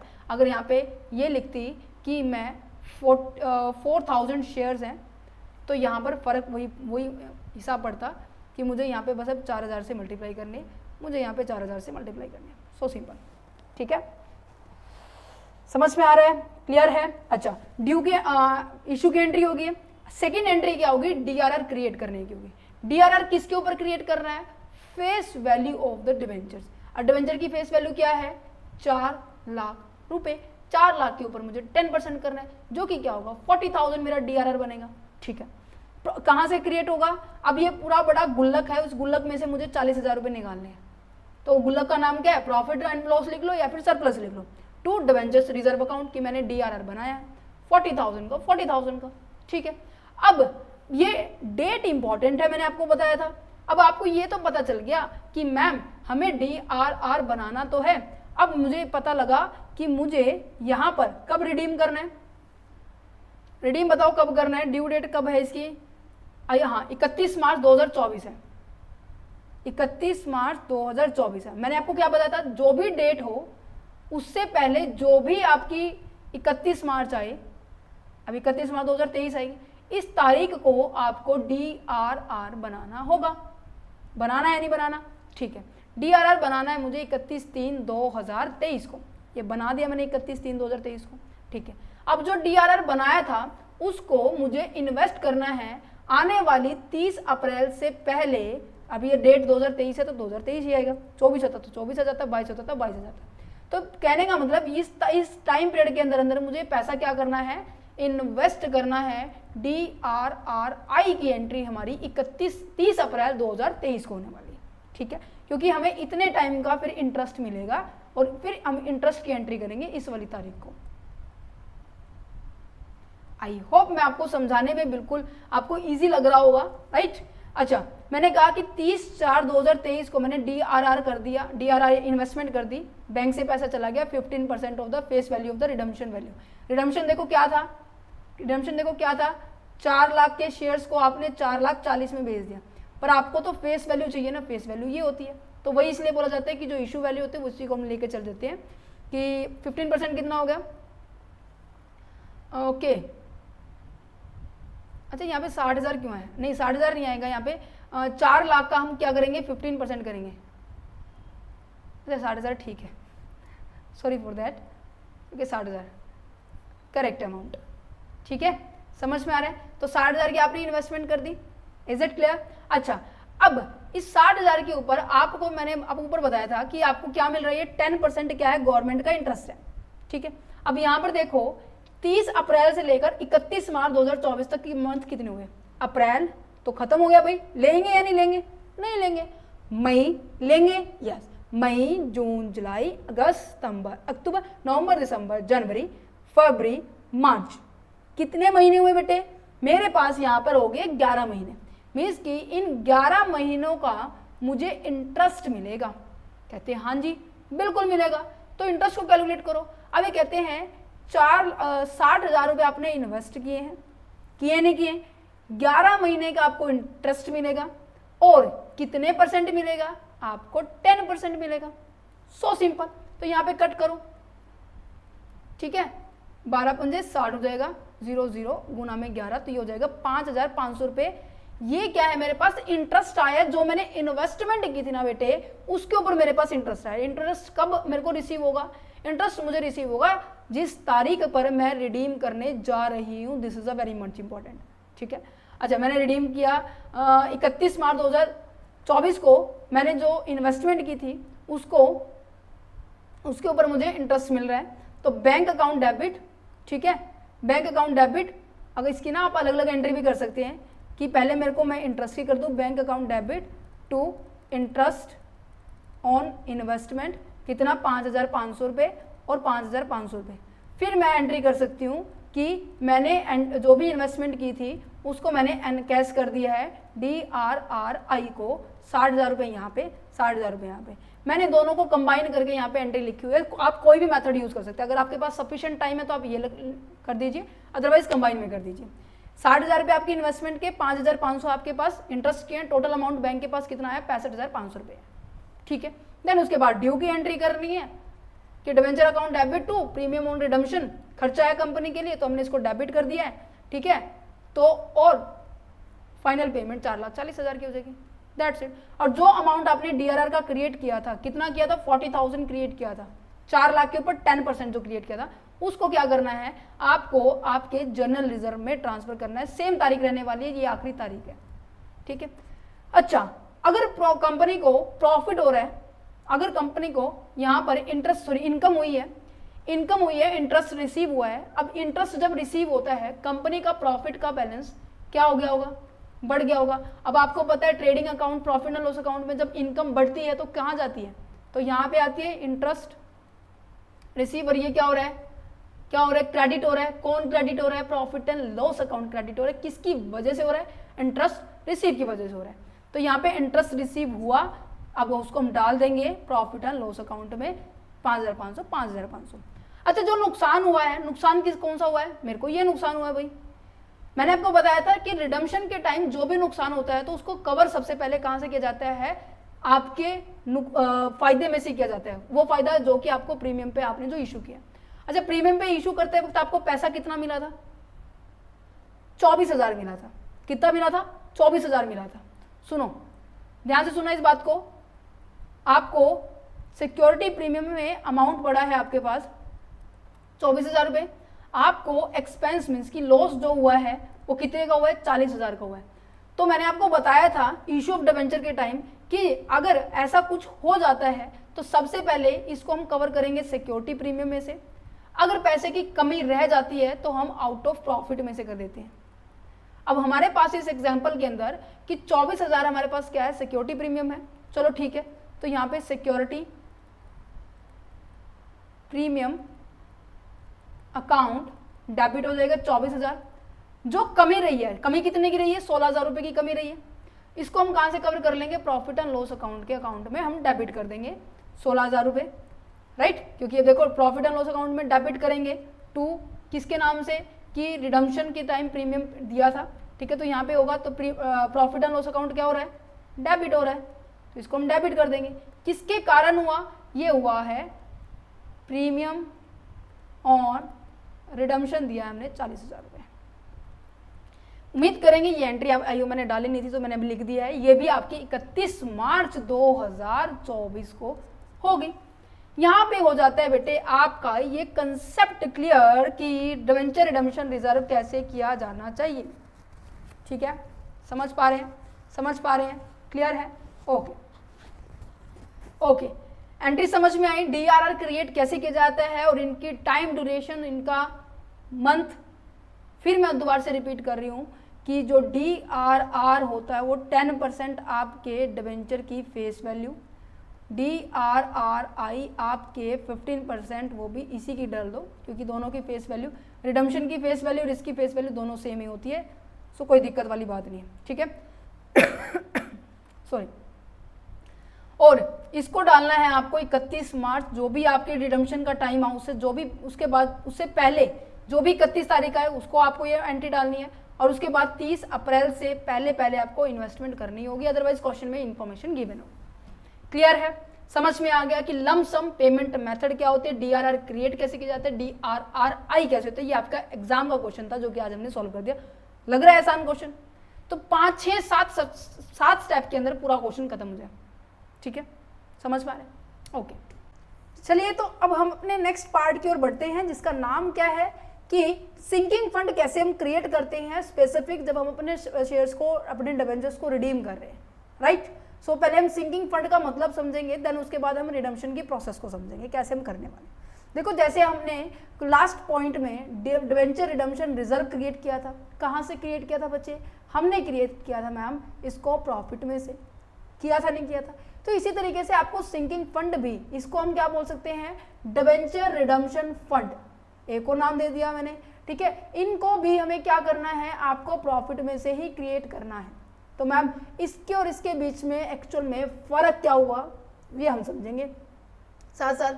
जैसे कि मैं आपको बताऊं, आपको ने जब पेमेंट की थी with the help of the lump sum method के दौरान, और उस टाइम हमने डीआरआर क्रिएट किया था, वहां पे क्या था कि आपको पेमेंट करनी थी 31 अक्टूबर 2024 को, और मैंने कहा था जिस तारीख है, जो भी तारीख है रिडम्पशन की, उससे पहले जो भी 31 मार्च आए, जो भी 31 मार्च आए इसकी साल के अंदर, वही आपको उस तारीख को क्या बनाना होता है, डीआरआर बनाना होता है। बताया था नहीं बनाया था। अच्छा ये कितने % बनाना होता है, 10% बनाना होता है, डिबेंचर्स की फेस वैल्यू का बनाना होता है ना। और फिर ये जो 10% है वो हम प्रॉफिट में से निकाल देते हैं, ठीक है। बट सिंकिंग फंड हम एक बार नहीं बनाते, साल में हम हर साल इसको बनाते हैं सिंकिंग फंड को। दैट मीन्स इतना पैसा हम क्या करेंगे कि मान लीजिए मेरे को 1 लाख रुपए चाहिए, एट द एंड में मुझे पेमेंट करनी है, और 4 साल है मेरे पास, ठीक है। 2020 में मैंने इसको इशू किया था और 2024 के अंदर मेरे को क्या करना है, रिडीम करना है। तो ऑब्वियस सी बात है, ये बताओ मुझे हर एक साल के अंदर कितना पैसा बचाना होगा। अब मैं क्या कैसे निकाल सकती हूँ, 1 लाख को मैं 4 से डिवाइड करूँ तो मेरे पास 25,000 रुपये। कहने का मतलब है कि हर साल में क्या करूँ, 25,000 रुपये उस प्रॉफिट के हिस्से में से मैं निकाल दूँ। डिबेंचर रिडम्पशन फंड हमेशा 10% निकलता है, ठीक है, और सिंकिंग फंड हमेशा 100% को हम क्या करते हैं, अरेंज करते हैं उस फंड्स को। दैट्स अ रीजन कि डिबेंचर रिडम्पशन फंड यहाँ पे नाम बोला गया, ठीक है। समझ में आया, समझ में आया, फर्क समझ में आया। पहले इसको समझ लेते, फिर इसके बीच में मैंने ना बेसिक डिफरेंस के बीच में टेबुलेशन के फॉर्म में इनको एक्सप्लेन भी किया हुआ है। सो चिंता करने वाली बात नहीं है, इसको मैंने पूरा एक्सप्लेन किया हुआ है। सो पहले हम सिंकिंग फंड के बारे में समझते हैं कि सिंकिंग फंड होता क्या है, उसको क्रिएट कैसे किया जाता है। पहले मैं इसका लॉजिक बताते हुए क्रिएट क्यों करते हैं, ये थ्योरी है ना, इजीली समझ में आ जाएगी। अब मैंने कहा कि मेरे को 1 लाख रुपए चाहिए, मेरे को 1 लाख रुपए चाहिए, मतलब उसका इरेज कर दूं, मेरे को 1 लाख रुपए चाहिए, और मैंने कहा कि मुझे सिंकिंग फंड 100% करना होता है। अब 1 लाख रुपए चाहिए तो ऑब्वियस सी बात है, साल में हर साल मैं क्या करने वाली हूँ, 25,000 मैंने अब निकाल के रख लिए, 25,000 मैंने इस दूसरे साल प्रॉफिट में से निकाले, तीसरे साल मैंने फिर 25,000 रुपये निकाल के रख लिए, और फोर्थ ईयर मैंने फिर 25,000 रुपये मैं अपना फंड जनरेट करूँगी। ठीक है, अब आपको पता है, अब मैं आपसे कहूँ कि अब आपके बैंक में बैलेंस है 25,000 रुपये और आपके घर में 1 लाख रुपये रखा है। ठीक है, और जब तक उसमें बैंक में जमा नहीं करवाओगे या फिर कहीं पे इन्वेस्ट नहीं करोगे, क्या उस 1 लाख का कुछ बनेगा? 1 लाख से 2 लाख बनेंगे, 1 लाख से 1,02,000 रुपये बनेंगे, कुछ बनेगा? अरे भाई, अपने पास रखे रखोगे तो बनेगा कैसे? उसको इन्वेस्ट करना पड़ेगा। फॉर एग्जाम्पल, मान लीजिए कंपनी ने क्या किया, जो फंड क्रिएट किया था वो क्या कर दिया, इन्वेस्ट कर दिया, जिसके ऊपर उसको क्या हो रही है, इनकम हो रही है। ठीक है, अब यहां पर मान लीजिए इन्होंने ये फंड क्रिएट किया 1/4/2023 को। ठीक है, अब आपको पता है 31 तारीख 2024 को यहां पर जो अमाउंट आपने यहाँ पे इन्वेस्ट की थी, या बीच में भी हो सकती है, मंथ कैलकुलेट हो जाएगी, कोई दिक्कत वाली बात नहीं है। तो इतने टाइम का ड्यूरेशन की जो इनकम है आपको यहाँ मिलेगी, मीन्स की आपको नेक्स्ट ईयर मिलने वाली है, राइट। अच्छा, मैंने कहा कि जो मैंने इनकम इन्वेस्ट की थी, ठीक है, अब इसके ऊपर मान लीजिए कितने परसेंट, 10% मान लीजिए। ठीक है, 2,500 रुपये मेरे पास इनकम आ गया, इसी तरीके से 2,500 इसके ऊपर आ गई है, इस तरीके से 2,500 इसके ऊपर भी आएगी, इस तरीके से 2,500 इसके ऊपर भी आएगी, आएगी नहीं आएगी? तो कहने का मतलब आपको चाहिए कितने थे इस तारीख तक, 1 लाख चाहिए थे, बट भाई इंटरेस्ट मिला के 10,000 रुपये और आ गए, मीन्स की 1,10,000 रुपये आपके पास पैसे आए, तो पैसा ज़्यादा हो गया भाई, मीन्स की हमें फंड कम बनाना चाहिए था, है ना, फंड कम क्रिएट करना चाहिए था। तो आपके दिमाग में आ रहा होगा कि मैम फिर कोई दिक्कत वाली बात नहीं, 10,000 रुपये एक्स्ट्रा हैं, माइनस कर दो, आप 90,000 के हिसाब से बना लीजिए। 90,000 से मैं क्या कर रही हूँ, 4 से डिवाइड कर रही हूँ, तो कहने का मतलब 90,000 के हिसाब से मैं इसको 4 से डिवाइड करूँ तो मेरे पास आ रहा है 22,500 रुपये। तो आप कह रहे हो कि मैम 25,000 की बजाय ना आप 22,500 रुपये हर साल स्टोर करना शुरू कर दीजिए। मैं क्या, अच्छा फिर क्या मेरा टोटल एग्जैक्ट 1 लाख रुपए आएगा? कहते हैं ऑफकोर्स मैम, अब 10,000 रुपये एक्स्ट्रा आ रहे थे तो इसको हटा दीजिए। समझो इस कंसेप्ट को, फिर आऊंगी इसके ऊपर मैं। ठीक है, तो मैंने कहा इसके ऊपर 10% कितना हो गया, 2,250 रुपये, अगले के ऊपर भी 2,250 रुपये, नेक्स्ट के ऊपर भी 2,250 रुपये इंटरेस्ट हो गया, 2,250 रुपये हो गया। ठीक है, अब देखो 22,500 मैंने 4 साल इन्वेस्ट किए जो कि 90,000 हो गए। ठीक है, 2,250, ठीक है, 2,250 मेरे पास 4 साल आ रहे हैं, तो ये कितना हो गया, 9,000 हुआ। तो ये तो मैम 99,000 हुआ, मीन्स की 1,000 की फिर कमी रह गई है। तो मैम ऐसे तो हम काफ़ी टाइम लग जाएगा। तो गवर्नमेंट ने क्या कहा कि हम आपको एक स्पेसिफिक रेट दे देंगे कि इस पैसे को जनरेट करने के लिए आपको कितना स्टोर करना होगा, वो हम ऑलरेडी आपको क्वेश्चन में गिवन मिलेगा। तो मैं समझाना चाह रही थी। ठीक है, जो क्वेश्चन में आपको ऐसे दिया मिले ना, मैं आपको दिखा देती हूँ, कुछ इस तरीके की अमाउंट वो आपको बताती है, अगर आपको 1 रुपये अरेंज करना है, 1 रुपये अरेंज करना है आगे आने वाले 3 सालों तक, तो आपको हर साल 0.32.34 रुपये बचाने होंगे। अगर मैं इसको 1 से मल्टीप्लाई करूं, ठीक है, 1 से मल्टीप्लाई करूं कंटिन्यूस 3 ईयर की पॉइंट ऑफ व्यू से, तो मेरा अमाउंट इक्वली आ जाएगा। तो ये वैल्यू आपको हमेशा गिवन बनेगी, गिवन दी होगी कि कितना अमाउंट आपको सिंकिंग फंड में बनाए रखना होगा। ठीक है, ये एक फिक्स्ड अमाउंट होती है बेटा। ठीक है, और हर साल, मेन बात है इसमें, हर साल every year until the redemption is complete, जब तक रिडम्पशन कंप्लीट नहीं हो जाता तब तक आपको ये हर साल बनाना पड़ेगा। Is that clear? समझ में आ रहा है? अच्छा, सिंकिंग फंड का मतलब क्या होता है मैंने कि एक ऐसा स्पेशल रिजर्व है जो कि कंपनी क्रिएट करती है, फंड को इकट्ठा करती है। एक्यूमुलेट का मतलब होता है इकट्ठा करना। अब देखो ऊपर से 25,000 प्लस के 2,500, तो यहाँ पे कितना होगा, 27,500 हो गया। नेक्स्ट ईयर इसको इन्वेस्ट करेगी, फिर इसके ऊपर पैसा मिलेगा, फिर इस साल फिर इन्वेस्ट करेगी। क्वेश्चन में समझाऊंगी मैं। ठीक है, तो इस पैसे को हम क्या कर रहे हैं, इकट्ठे करते आ रहे हैं। ठीक है, और जो फ्यूचर की जो ऑब्लिगेशन है, फाइनेंशियल ऑब्लिगेशन है, उसको मीटअप किया जाएगा। प्राइमरी ऑब्जेक्टिव क्या होता है सिंकिंग फंड का, कि जो कंपनी के अंदर पैसा चाहिए था अपने डेट को रीपे करने के लिए, उसको करेगी। इन केस पैसा बच जाता है, ठीक है, लाइफ टाइम के अंदर पैसा बच जाता है, तो उसको वापिस सेम एज इट इज जैसे DRR में किया था। फंड क्रिएट किया जाता है लॉन्ग टर्म के लिए होता है और रेगुलर कंट्रीब्यूशन इसमें दिया जाता है, ठीक है। सेमीफाइनल भी हो सकते हैं और आपका फाइनल भी हो सकता है। अब यहाँ पर एंट्रीज के ऊपर फोकस करना है, कैसे कैसे एंट्री की जाएगी। सबसे पहला स्टेप नंबर वन क्या क्या मैं इसको ऊपर से लेकर चलती हूँ कि आपको आसानी से समझ में आए, जैसे हमने लास्ट लेक्चर में बहुत सारी चीज़ें अच्छे से डिस्कस की थी। स्टेप नंबर 1 के अंदर क्या होगी, इशू की एंट्री होगी। इशू की एंट्री में हम क्या होती है, कहते हैं bank account debit to debenture application account, और फिर उसके बाद debenture application account debit to debenture होता है नहीं होता है। अच्छा, स्टेप नंबर 2 में हम क्या करेंगे, हमारे सिंकिंग फंड को क्रिएट करेंगे, ठीक है।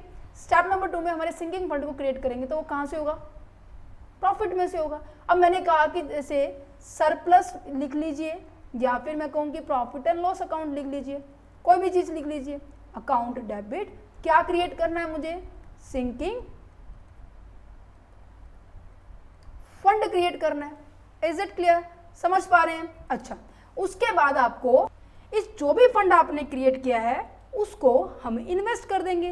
क्या इन्वेस्ट करेंगे, इसी स्टेप में सेकंड टाइम में जो आपके पास में फंड आया था ना, इसको आप क्या करना है, सिंकिंग फंड, पहले मैं एंट्री बता रही हूँ फिर इसका एग्जांपल करेंगे। अब सिंकिंग फंड को इन्वेस्ट कर रहे हैं तो यहाँ पे टो बैंक आ जाएगा, ठीक है, जितना भी आपने इन्वेस्ट किया। देन उसके बाद स्टेप नंबर 3 में अब देखो मैंने क्या किया है, जिस भी ड्यूरेशन में मैंने सिंकिंग फंड क्रिएट किया उसी टाइम मैंने इसको इन्वेस्ट कर दिया।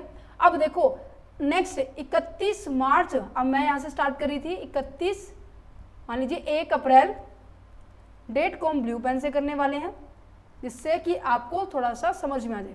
अब देखो यहाँ पर 1/4/2020 को मैंने कोई शेयर इशू किए, उसकी एंट्री यहाँ पे हो गई है 1/4/2020 के 1/4/2020 से, ठीक है। अच्छा, इन्वेस्टमेंट करनी है मेरे को यहाँ पर आने तक कि इतने, अब मैंने देखो यहाँ पर मेरे को सिंकिंग फंड क्रिएट करना है, 31/3/2021 को मैंने सिंकिंग फंड क्रिएट किया, ठीक है, और इसी तारीख को मैंने इसको इन्वेस्ट कर दिया। तो सिंकिंग फंड क्रिएट करने की डेट भी यही है और सिंकिंग फंड को इन्वेस्ट करने की डेट भी यही है। तो यहाँ पे क्या आएगा, 31 मार्च 2021, 31 मार्च 2021, ठीक है, समझ में आया। अच्छा, ये नया साल शुरू हो जाता है यहाँ से 1/4/2021 से 31/3/2022 पे। अब ये पूरा साल मैंने पैसा इन्वेस्ट किया, इस तारीख को मुझे क्या मिलने वाला है, इंटरेस्ट, सबसे पहले इंटरेस्ट मिलेगा, ठीक है। सेम इस तरीके से फिर मैं दोबारा से सिंकिंग फंड में इन्वेस्टमेंट करूंगी और सिंकिंग फंड को क्रिएट करूंगी, फिर मैं उसको इन्वेस्ट करूंगी। 3 एंट्री तो कंफर्म है फिर आगे आने वाले टाइम में होने वाली है। एक बार सिंकिंग फंड की इन्वेस्टमेंट करने के बाद ये 3 एंट्री जरूर होगी, ठीक है। अब अगले साल क्या होगा, 31 मार्च 2022 को सबसे पहले मैंने जो इन्वेस्टमेंट की थी यहाँ पर, वो इन्वेस्टमेंट के ऊपर इनकम आएगी। अब इनकम आएगी तो मैं क्या करूंगी कि bank account debit to income from investment लिख सकते हैं, या फिर मैं कहूँ कि आपको इंटरेस्ट ऑन इनकम कहेंगे, ठीक है, interest on sinking fund, right.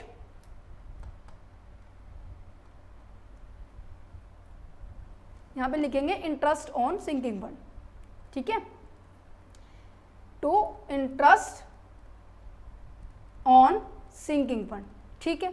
अब इसी के अंदर मैंने आपको बताया 3 एंट्री करनी है, ये सेम एंट्री आपकी वापस रिपीट होने वाली है, डेट चेंज हो जाएगी, 31/3/2022 आ जाएगा, ठीक है, समझ में आ रहा है।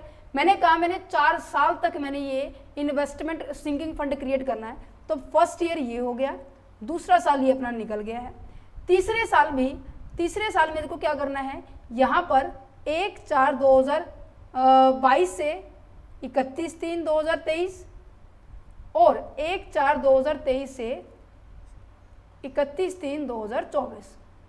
मीन्स की कहने का मतलब ये है, अब मुझे यहाँ पर इंटरेस्ट मिला है कौन सी अमाउंट के ऊपर, जो मैंने पीछे इन्वेस्ट की थी। अच्छा, अब मैंने क्या किया कि जो मुझे इंटरेस्ट मिला था और जो मेरा सिंकिंग फंड था इस साल मैंने क्रिएट किया था, उन दोनों को मिला के मैंने क्या किया था, इन्वेस्टमेंट की थी। तो इंटरेस्ट जो मुझे इस तारीख पे मिलेगा वो यहाँ पे यही होगा।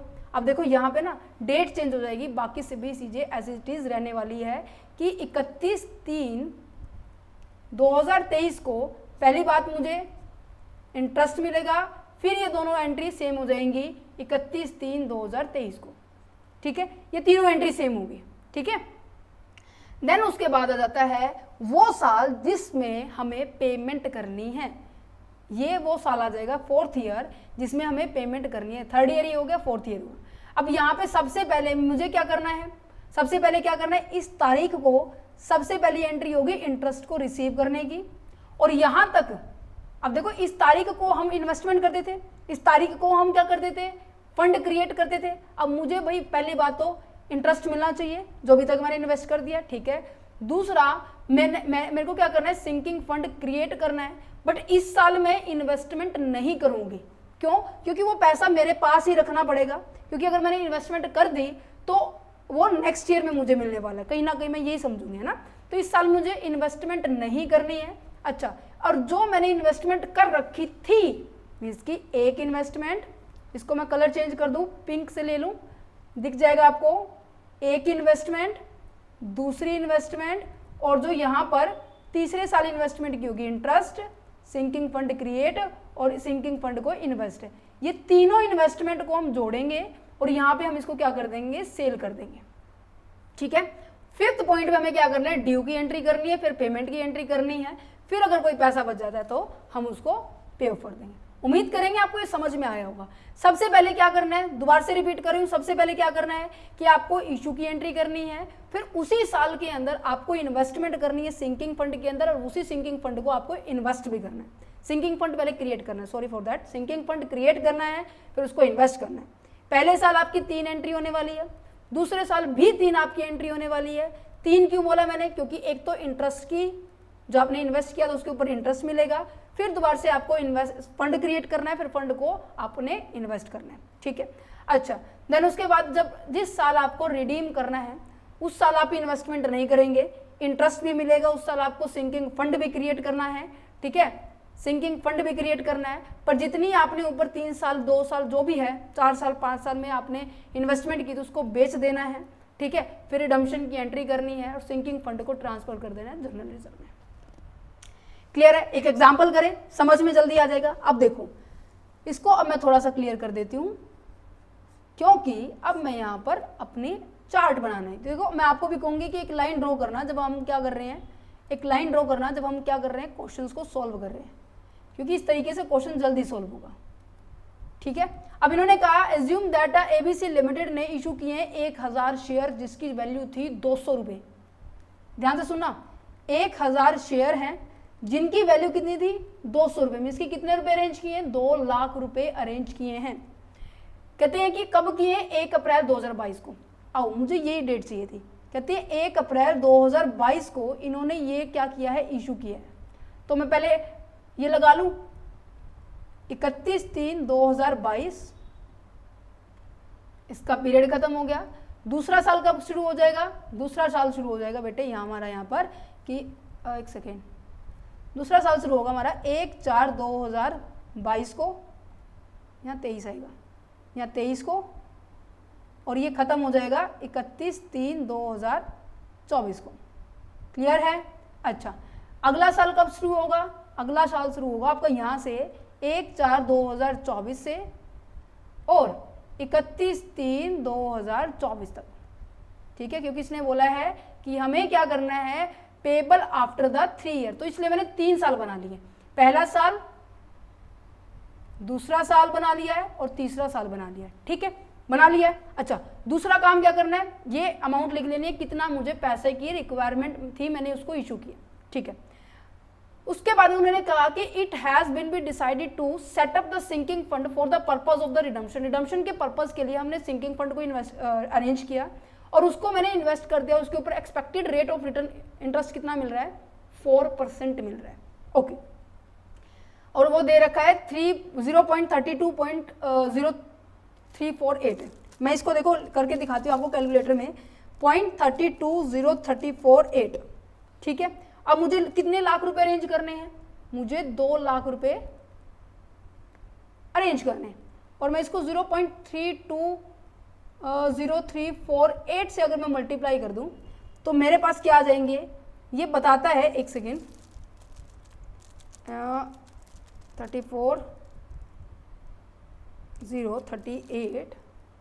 38 नहीं है, सॉरी 38 नहीं है, 34.8 है। इसको मैं जैसे ही मल्टीप्लाई करूंगी तो ये पता है क्या अमाउंट बताएगा, ये मुझे एग्जैक्ट अमाउंट बता रहा है कि मुझे हर साल मेरे प्रॉफिट में से मुझे मेरा सिंकिंग फंड, या मैं कहूँ कि डिबेंचर रिडेम्पशन फंड, मुझे इतना क्रिएट करना चाहिए, ठीक है। अब पॉइंट्स में है तो कभी पॉइंट्स में तो हो नहीं सकता, तो हम इसको राइट ऑफ कर लेंगे, ठीक है। उसको हम टेंस के अंदर कवर कर लेंगे, तो कहते हैं 68070, इतना अमाउंट हमें क्या करना पड़ेगा, हर साल हमें अपने रिजर्व में अपना रखना होगा, ठीक है। अच्छा, ये कब क्रिएट करते हैं, मैंने आपको बताया था, सिंकिंग फंड क्रिएट करते हैं आखिरी तारीख को।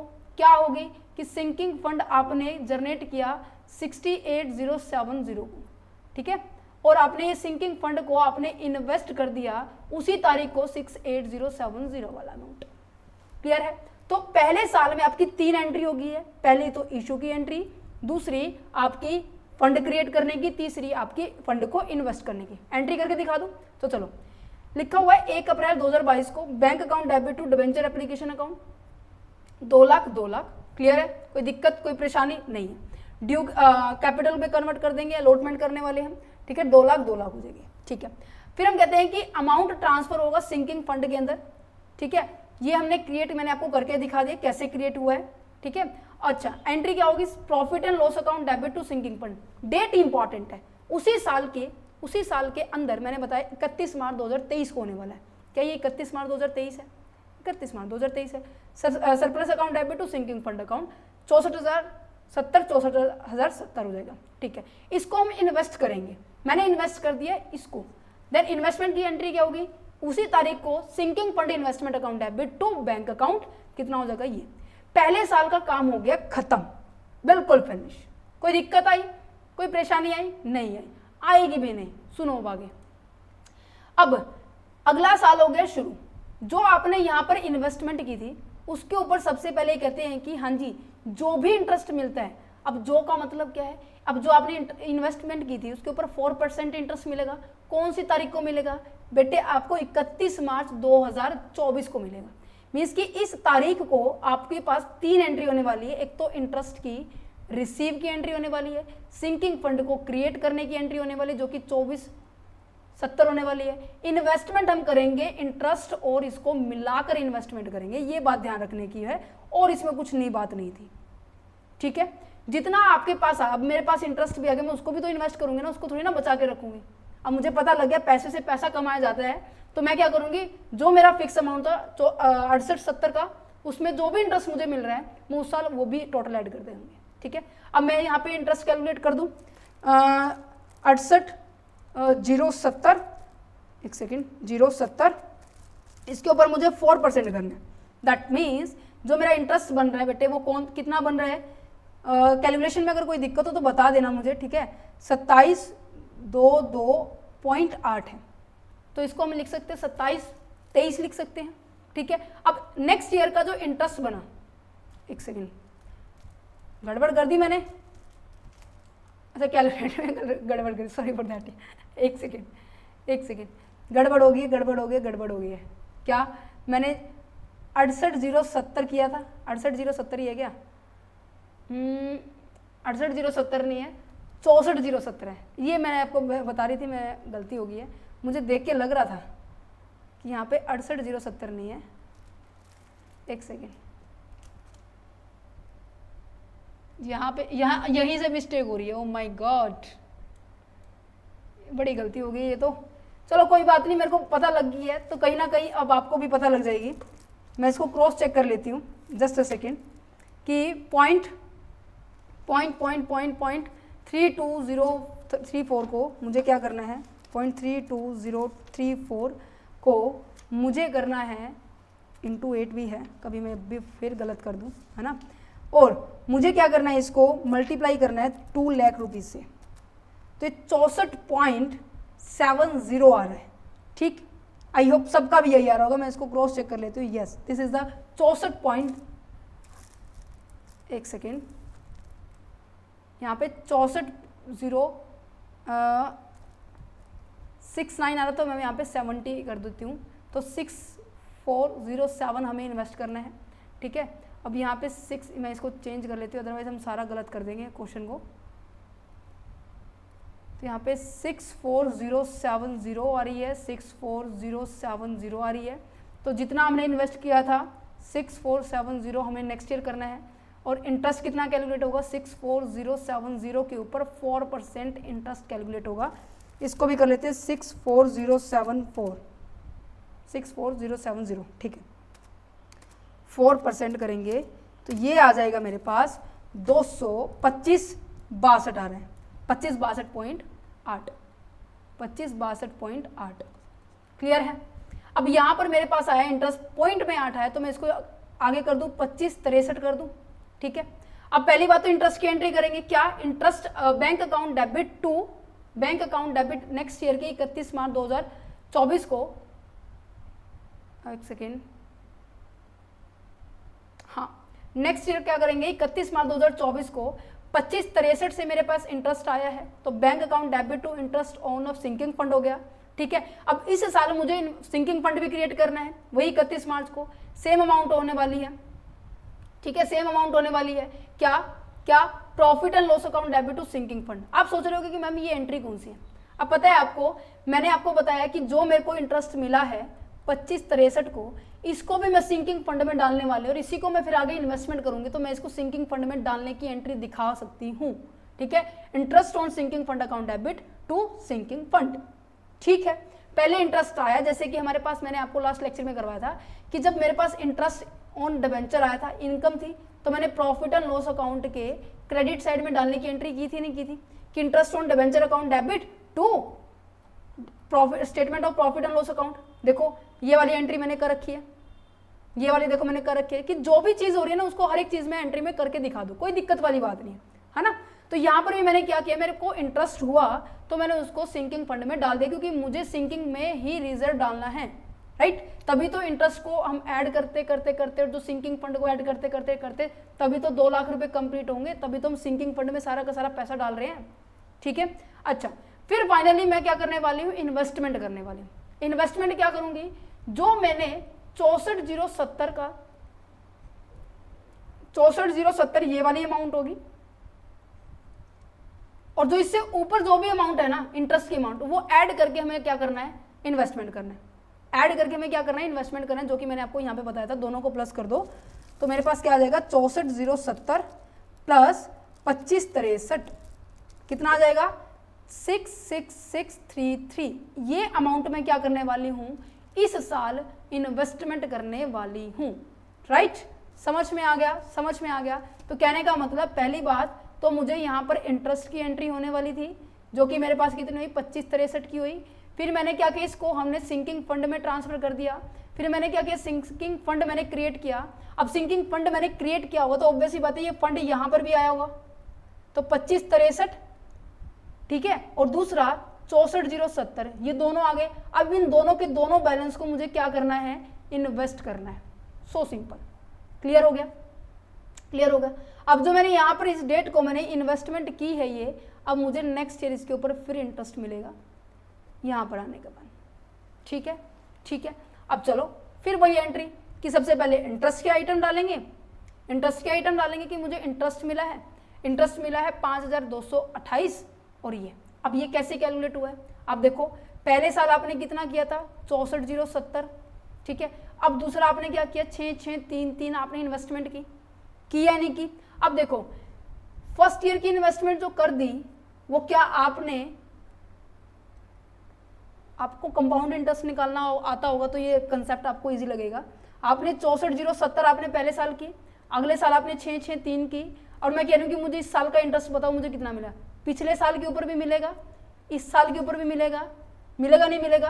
तो कहने का मतलब जो 6,4,070 है, ठीक है, इसके ऊपर ये पूरे अमाउंट के ऊपर क्या मिलने वाला है, इंटरेस्ट मिलने वाला है, यहाँ से लेकर यहाँ तक। और इसके ऊपर जस्ट यहाँ से यहाँ तक, तो हम इसको टोटल कर देंगे। टोटल मेरे पास कितना आ जाएगा, 1,30,703 रुपये आ जाएंगे। इसके ऊपर मुझे 4% का इंटरेस्ट मिलने वाला है, जो कि आपका ये आने वाला है। क्लियर है, समझ में आ रहा है कि इसके पीछे तक जितना भी इन्वेस्ट किया था उन सबके ऊपर आपके ऊपर इंटरेस्ट मिलने वाला है। अब यहाँ पे आप एक बात नोट कर सकते हो, आपने इंटरेस्ट इसमें अंदर इंक्लूडेड है नहीं है, 25-63 जो हमने निकाला था उसके ऊपर भी आपने इंटरेस्ट लगा दे, जब जाके आपके 52-28 आपका इस साल का इंटरेस्ट बन रहा है।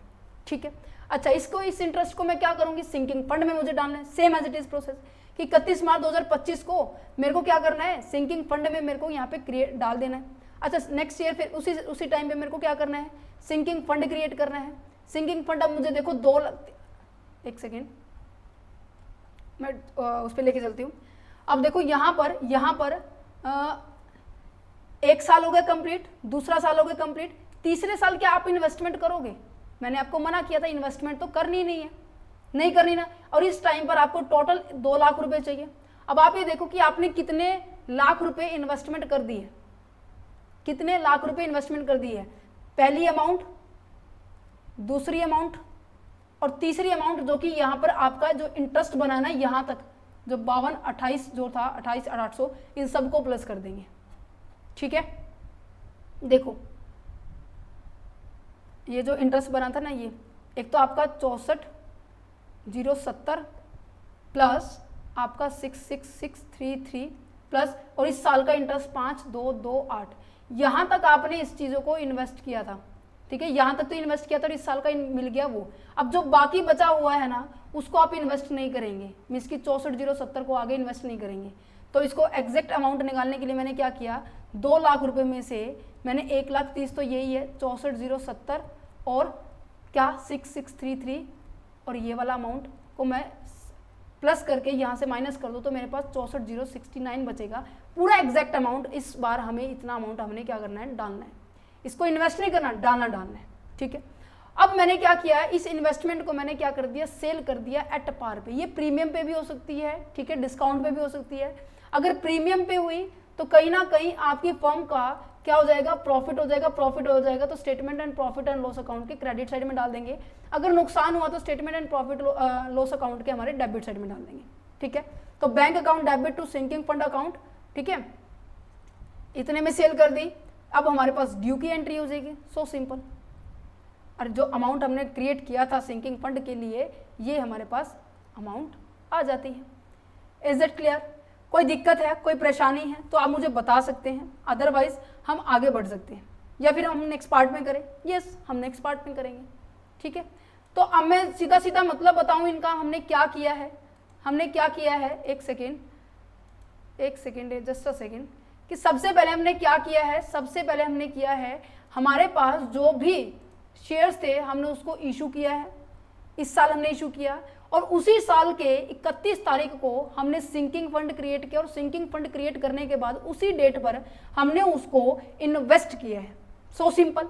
अच्छा, नेक्स्ट ईयर जो हमने यहाँ पे इन्वेस्ट किया था उसके ऊपर पहले बात तो हमें इनकम बुक करना है कि मुझे इनकम कितनी हुई, तो bank account debit to interest on sinking fund हो गया।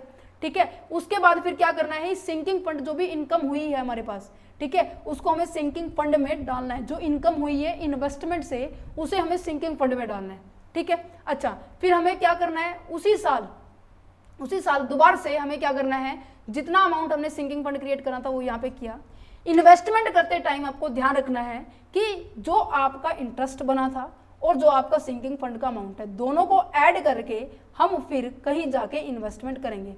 करंट ईयर का जो सिंकिंग फंड का अमाउंट है, ठीक है, और जो इनकम हुई आपकी इन्वेस्टमेंट के ऊपर, दोनों को ऐड करके हम क्या करने वाले हैं, इन्वेस्टमेंट करने वाले हैं। ठीक है, अच्छा एक साल आपने इन्वेस्टमेंट, एक साल आपको केवल इंटरेस्ट मिला। ठीक है, दूसरे साल की फर्स्ट ईयर आपने क्या किया, इन्वेस्टमेंट की। दूसरे साल क्या है, आपको इन्वेस्टमेंट का ऊपर इनकम मिला और सिंकिंग फंड आपने क्रिएट किया। तो जब आप इन्वेस्टमेंट करने जाएंगे ना, तो इन्वेस्टमेंट में दोनों को प्लस कर देंगे, ये अमाउंट तब आएगी, मीन्स की ए और बी, ए प्लस के बी, ए भी हो जाएगा।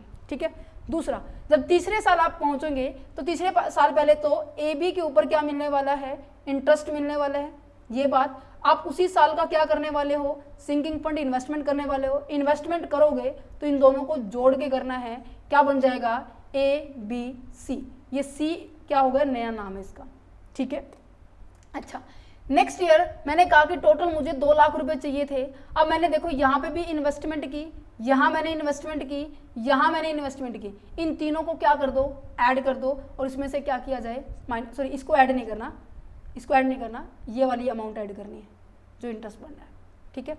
तो जो भी माइनस आंसर आएगा वो आपके पास क्या बच जाएगा, रिमेनिंग बैलेंस, जो कि आपको इन्वेस्टमेंट आगे जाके नहीं करनी है, ठीक है। कोई दिक्कत हो तो बेटे बता देना कमेंट सेक्शन, स्पेशली आप सभी बच्चों के लिए है। कोई भी प्रॉब्लम हो तो आप मुझे डिस्कस कर सकते हैं, ठीक है। स्टार्ट करें। डीआरआर के बीच में और सिंकिंग फंड के बीच में डिफरेंस भी करेंगे, conversion of the new debentures और शेयर में भी करेंगे, और purchase of the new market. तो सबसे पहले कन्वर्जन के बारे में बात कर लेते हैं। कन्वर्जन ऑफ द शेयर, हमारे पास 4 मेथड्स है, 4 मेथड्स में से हमारे पास 2 मेथड ऑलरेडी हो चुके हैं। आज हम ये वाला और ये वाला दोनों कंप्लीट कर देंगे, देन फाइनली हमारा सारा का सारा चैप्टर कंप्लीट हो जाएगा। ओके, चलो तो हम पहुंच जाते हैं कन्वर्जन के ऊपर। कहते हैं कि जब कंपनी के पास ऑप्शन होता है, जब कंपनी रिडीम करती है अपने शेयर डिवेंचर्स को, तो उनके पास ये ऑप्शन होता है कि उनको कैश देने की बजाय, ठीक है, उनको कैश पैसा देने की बजाय उनको क्या करते हैं, इक्विटी में, उनको प्रेफरेंस में कन्वर्ट कर देते हैं। अब जैसे डिवेंचर्स को हम एक्सचेंज कर रहे हैं शेयर से, तो ऑब्वियस ही बात है जो होल्डिंग पॉइंट है डिवेंचर होल्डर की बजाय वो क्या बन जाएंगे, शेयर होल्डर बन जाएंगे। So simple. अच्छा, अब यहाँ पे मैं आपसे पूछा हूँ कि आपकी एंट्री क्या होगी। अब मैम आप ऑब्वियस ही बात है मैम, पहले क्या करते थे हम, क्या पहले हमने सीखा था कि हम ड्यू की एंट्री करते थे कि हमें रिडीम करना है, तो क्या है, जैसे कि मान लीजिए percentage of debenture account debit to debenture holder लिखते थे मैम। हाँ जी, अब उनकी एक्चुअल में पेमेंट कर रहे हैं तो हम क्या लिखते थे, debenture holder account debit to bank लिखते थे। ये नॉर्मल एंट्री थी या नहीं? देखो ऊपर मैं अभी दिखा देती हूँ, ऊपर हमने क्वेश्चन किया था, debenture account debit to debenture holder होता था, फिर इसकी एक्चुअल में पेमेंट करते थे, डिवेंचर होल्डर टू अकाउंट होता, बैंक अकाउंट होता था नहीं होता था। अब मेरे को यहाँ पे कन्वर्जन करना है बच्चे, मेरे को यहाँ पे बैंक से तो पेमेंट करनी ही नहीं है, क्योंकि क्या लिखा हुआ है कि हम कन्वर्जन कर रहे हैं शेयर्स के अंदर। तो यहाँ पे बैंक की बजाय क्या आ जाएगा, टू इक्विटी शेयर कैपिटल आ जाएगा, बाकी सारी चीजें सेम रहने वाली है। So simple. सुनो देखो क्या कहते हैं कि redemptions debentures by the converting them into the equity share, इनको इक्विटी शेयर में कन्वर्ट किया जा रहा है instead of the paying the back the debenture holder in a cash. इनको कैश नहीं दिया जा रहा है, इनको कन्वर्ट किया जा रहा है, जिससे कंपनी को पहली बात तो फायदा ये होगा कि उनका जो कैश है ना वो बाहर नहीं जाएगा, आउटफ्लो नहीं होगा। दूसरा, उनकी इक्विटी शेयर कैपिटल वो बढ़ जाएगी। So simple. एंट्री समझ में आई जो अभी तक बेसिक करते आ रहे थे। अच्छा, अब यहाँ पे एग्जाम्पल की पॉइंट आ जाता है कि आपने ये जो इक्विटी शेयर हैं वो आपने एट पार पे किए हैं, वो आपने एट प्रीमियम पे किए, किस पे किए? क्या इतना क्लियर हुआ कि कैसे इनकी एंट्रीज की जाती है, राइट? अब यहाँ पर देखो, बस आपको ये ध्यान रखना है, जो यहाँ पर वैल्यू आएगी डिवेंचर्स को, जो हमें डिवेंचर होल्डर को हमें एग्जैक्ट में पे करना है, वो वैल्यू यहाँ पर आएगी, जिसके बेसिस पे इक्विटी के नंबर ऑफ इक्विटी को हम कैलकुलेट करेंगे। फॉर एग्जाम्पल अगर मैंने बोला है कि मैंने एट पार पे किया है, तो एट पार का मतलब क्या है कि जितने डिवेंचर होल्डर्स को हमें पेमेंट करनी थी, तो इक्विटी को वहां पर उतने ही होंगे। मान लीजिए 1 लाख था, 1 लाख हो जाएगा। अगर मैंने कहा कि एट प्रीमियम है, प्रीमियम का मतलब क्या है कि मैंने कहा कि मेरे को तो भाई डिवेंचर होल्डर को 1 लाख रुपए पेमेंट करने हैं, बट इक्विटी वालों को ने कहा कि हमने तो प्रीमियम में 10 रुपए का शेयर था, 2 रुपए इसका प्रीमियम है, तो यहाँ पर आपको 1 लाख रुपए तो कन्वर्जन करने हैं, पर आपको ये जानना है कि नंबर ऑफ इक्विटी शेयर है कितने, तभी तो मुझे पता चलेगा कि हाँ इसकी फेस वैल्यू क्या है और प्रीमियम की वैल्यू क्या है, यस या नो, तभी पता चलेगा। तो मुझे क्या करना है, जस्ट ओनली 12 से डिवाइड कर देना है। क्यों? क्योंकि जैसे मैंने आपको बताया था कि देखो 1000 शेयर 100 रुपए का है, तो तभी तो 1 लाख रुपए बने हैं। अब मैंने कहा कि 100 रुपए की बजाय हमने उसको 102 में इशू कर दिया है, ठीक है, तो यहाँ पर कैपिटल तो उतनी ही है, 1 लाख रुपये है, बट हमें ये देखना है कि नंबर ऑफ इक्विटी शेयर अब होंगे कितने, ठीक है। अब यहाँ पे मैंने क्या किया, 10 रुपए का एक इक्विटी शेयर है, 2 रुपए प्रीमियम में जोड़ दिए, तो यहाँ पर मैंने क्या किया, अब 1 लाख, यहाँ पे 2 नहीं 5 ले लेते, थोड़ी कैलकुलेशन आसान हो जाएगी। 5 रुपये प्रीमियम ले लेते हैं और 20 रुपये का वैल्यू ले लेते हैं कि मेरे शेयर की तो वैल्यू ना, एक शेयर की वैल्यू 20 रुपये है और इसमें मैंने 5 रुपये प्रीमियम जोड़ा है। तो अब यहाँ पर करने मुझे 1 लाख रुपये ही कन्वर्ट है, ठीक है, करने मुझे एग्जैक्ट में 1 लाख रुपये कन्वर्ट है। तो मैं यहाँ जब 25 से डिवाइड करूँगी तो मतलब कि मेरे को 4000 शेयर को क्या करना पड़ेगा, इशू करना पड़ेगा। ऑब्वियस है बेटे, 100 रुपये के हिसाब से मैं मल्टीप्लाई करूँ तो number of equity share, number of debenture कितने थे, कम थे। अब यहाँ पे मेरी 25 रुपये वैल्यू है, ठीक है, तो मुझे यहाँ पे 4000 शेयर इक्विटी शेयर क्या करने, इशू करने पड़ेंगे, जिससे कि मेरी वैल्यू 1 लाख रुपये आ जाए। तो यहाँ पे क्या होगा, 4000 गुना में 100 और सॉरी 100 नहीं 20 होगा, 4000 गुना में 5, ठीक है, तो यहाँ पे 80,000 हो जाएगा और यहाँ पे 20,000 हो जाएगा। क्लियर है। नंबर ऑफ इक्विटी शेयर मेरा निकालने का मेन जो मोटिव था क्या था, नंबर ऑफ इक्विटी शेयर कैसे निकालेंगे, टोटल वैल्यू जो डिबेंचर होल्डर्स के अकाउंट में थी डिवाइड कर देंगे, जितना भी, अगर डिस्काउंट पे है तो लेस कर देंगे और प्रीमियम पे तो उसमें प्रीमियम ऐड कर देंगे, ठीक है। क्वेश्चन करें और अच्छे से क्लियर हो जाएगा कि क्या कहना चाह रहे हैं। देखो, ए लिमिटेड ने रिडीम करता है 4000 शेयर को 12% के तौर पर आपको डिबेंचर दिया होता है। चलो पहले मैं ये लिख लेती हूँ, 4000 शेयर है, 100 रुपये का एक है, तो आपके पास कितने हो गए हैं, 4 लाख डिबेंचर्स हो गए। इनको आपको कन्वर्ट करना है, ठीक है, किस में, इक्विटी में कन्वर्ट करना है। 10 रुपये का एक है, पार पे है। अब देखो पार पे तो कोई दिक्कत वाली बात नहीं होती। सबसे पहले एंट्री क्या होती है, जल्दी से एंट्री रिकॉल करो जो अभी मैंने करवाई थी पीछे, ये वाली debentures account debit to debentures holders, क्या 15% है, 12% है, 12% debentures account debit to debenture holder. कितनी पेमेंट करनी है, 4 लाख रुपीज की एंड 4 लाख रुपीज की, राइट।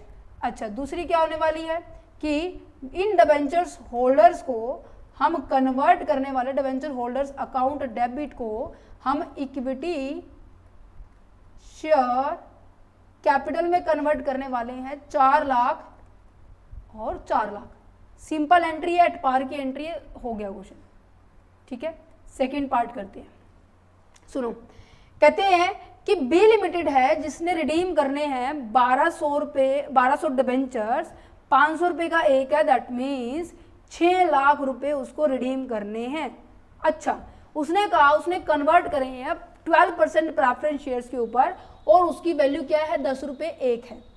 अच्छा, अभी तक ठीक चल रहा है, बट ये कहते हैं प्रीमियम पे है, तो यहाँ पर हमें नंबर ऑफ प्रेफरेंस शेयर निकालने पड़ेंगे।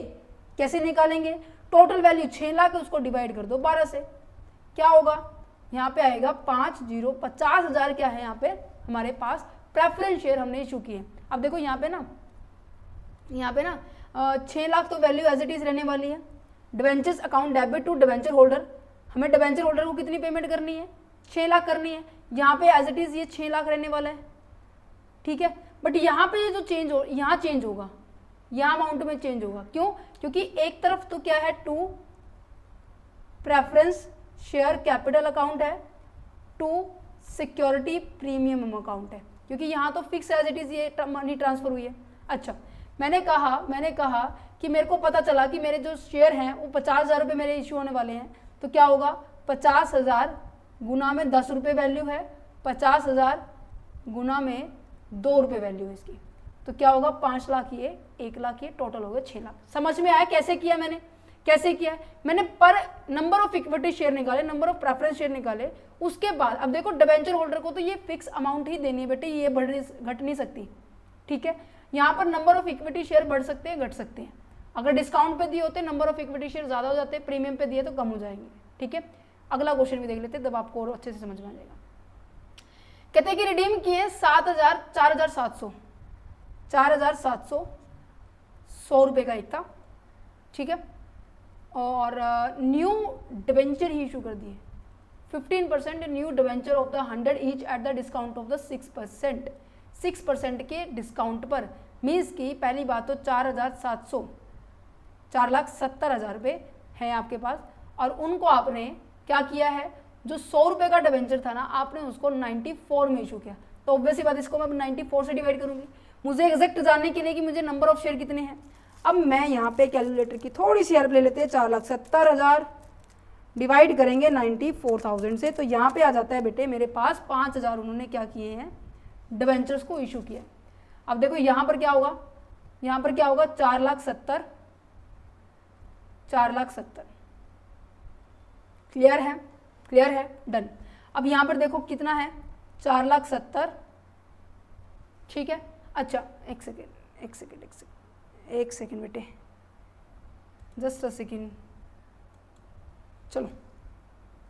अब यहाँ पे क्या होगा, यहाँ पे क्या होगा, एग्जैक्ट आपके पास 5,000 शेयर थे, यहाँ पे लॉस है कहीं ना कहीं अपना, 5,000 शेयर थे और कितने का लॉस है, 6 का लॉस है, तो 30,000 यहाँ जाएगा, ठीक है। टोटल आपका एज इट इज़ 5 लाख रुपये हो जाएगा। ये अमाउंट अभी भी देखो एज इट इज़ यही है, जो प्रीमियम पे होगा वो क्रेडिट हो रहा है, जो डिस्काउंट पे है वो डेबिट में हो रहा है, क्लियर है। कोई दिक्कत है, परेशानी हो तो बता सकते हो मुझे। अब यहाँ पे क्या है, नेक्स्ट एग्जाम्पल, ये आपके होमवर्क के लिए, आप होमवर्क, अभी मैंने पूरे चैप्टर में एक बार भी आपको होमवर्क नहीं दिया, पूरे चैप्टर में एक बार भी मैंने आपको होमवर्क नहीं दिया, जो कि बहुत बड़ी बात है, हमने आप पूरा चैप्टर कर लिया है।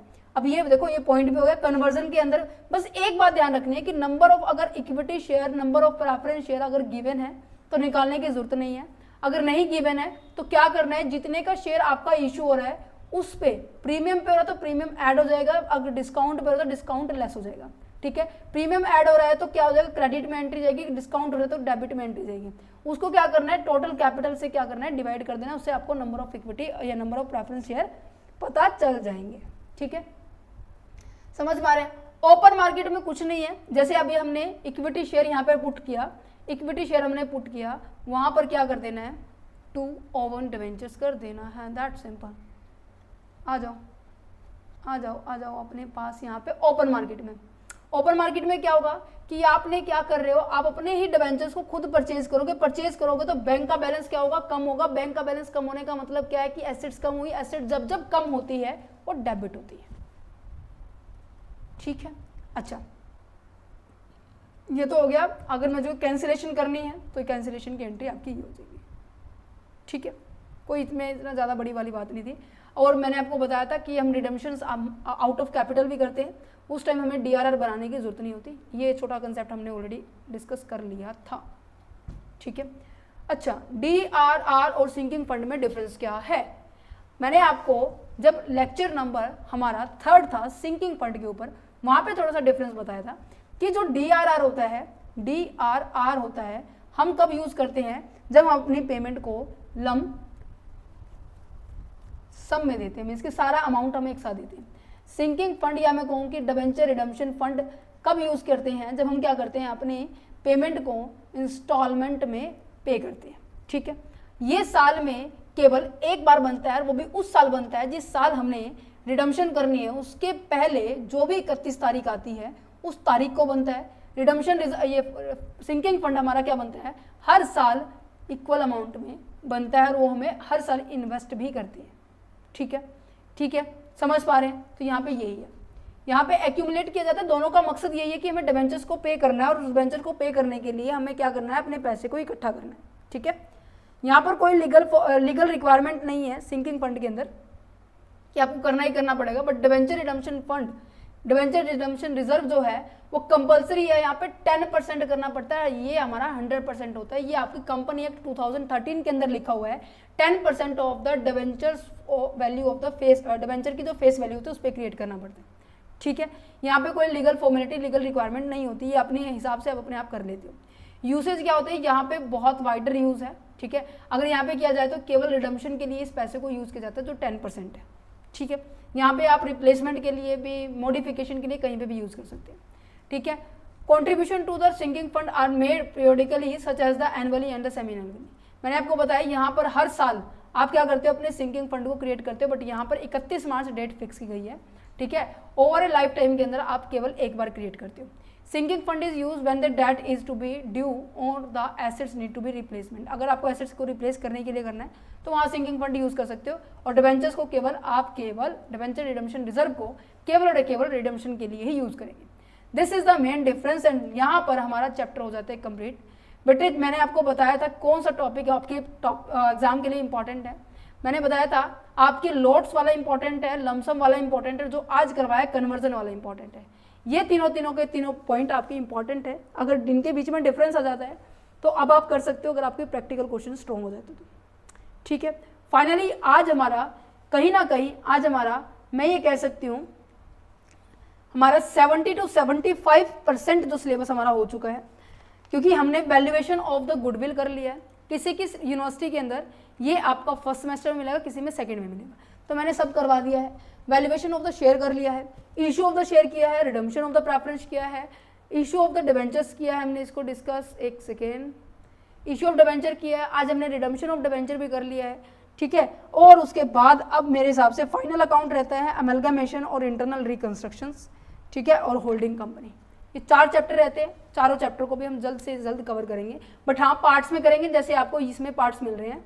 ठीक है, सो आप चैनल पर विजिट करेंगे ना तो आप यहाँ पे स्क्रॉल करेंगे तो आपको सभी वीडियोस मिल जाएंगे, राइट।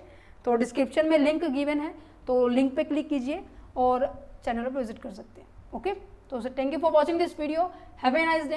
एंड अगर आप ये PDF लेना चाहते हैं तो टीम का नंबर मैंने डिस्क्रिप्शन बॉक्स में दिया हुआ है, सो आप उनके साथ जाकर कॉन्टैक्ट कर सकते हैं। कैसे आप इनको एक्सेस करेंगे, एक लिटिल अमाउंट चार्ज की जाएगी आपसे, वो आपको पे करनी होगी, राइट।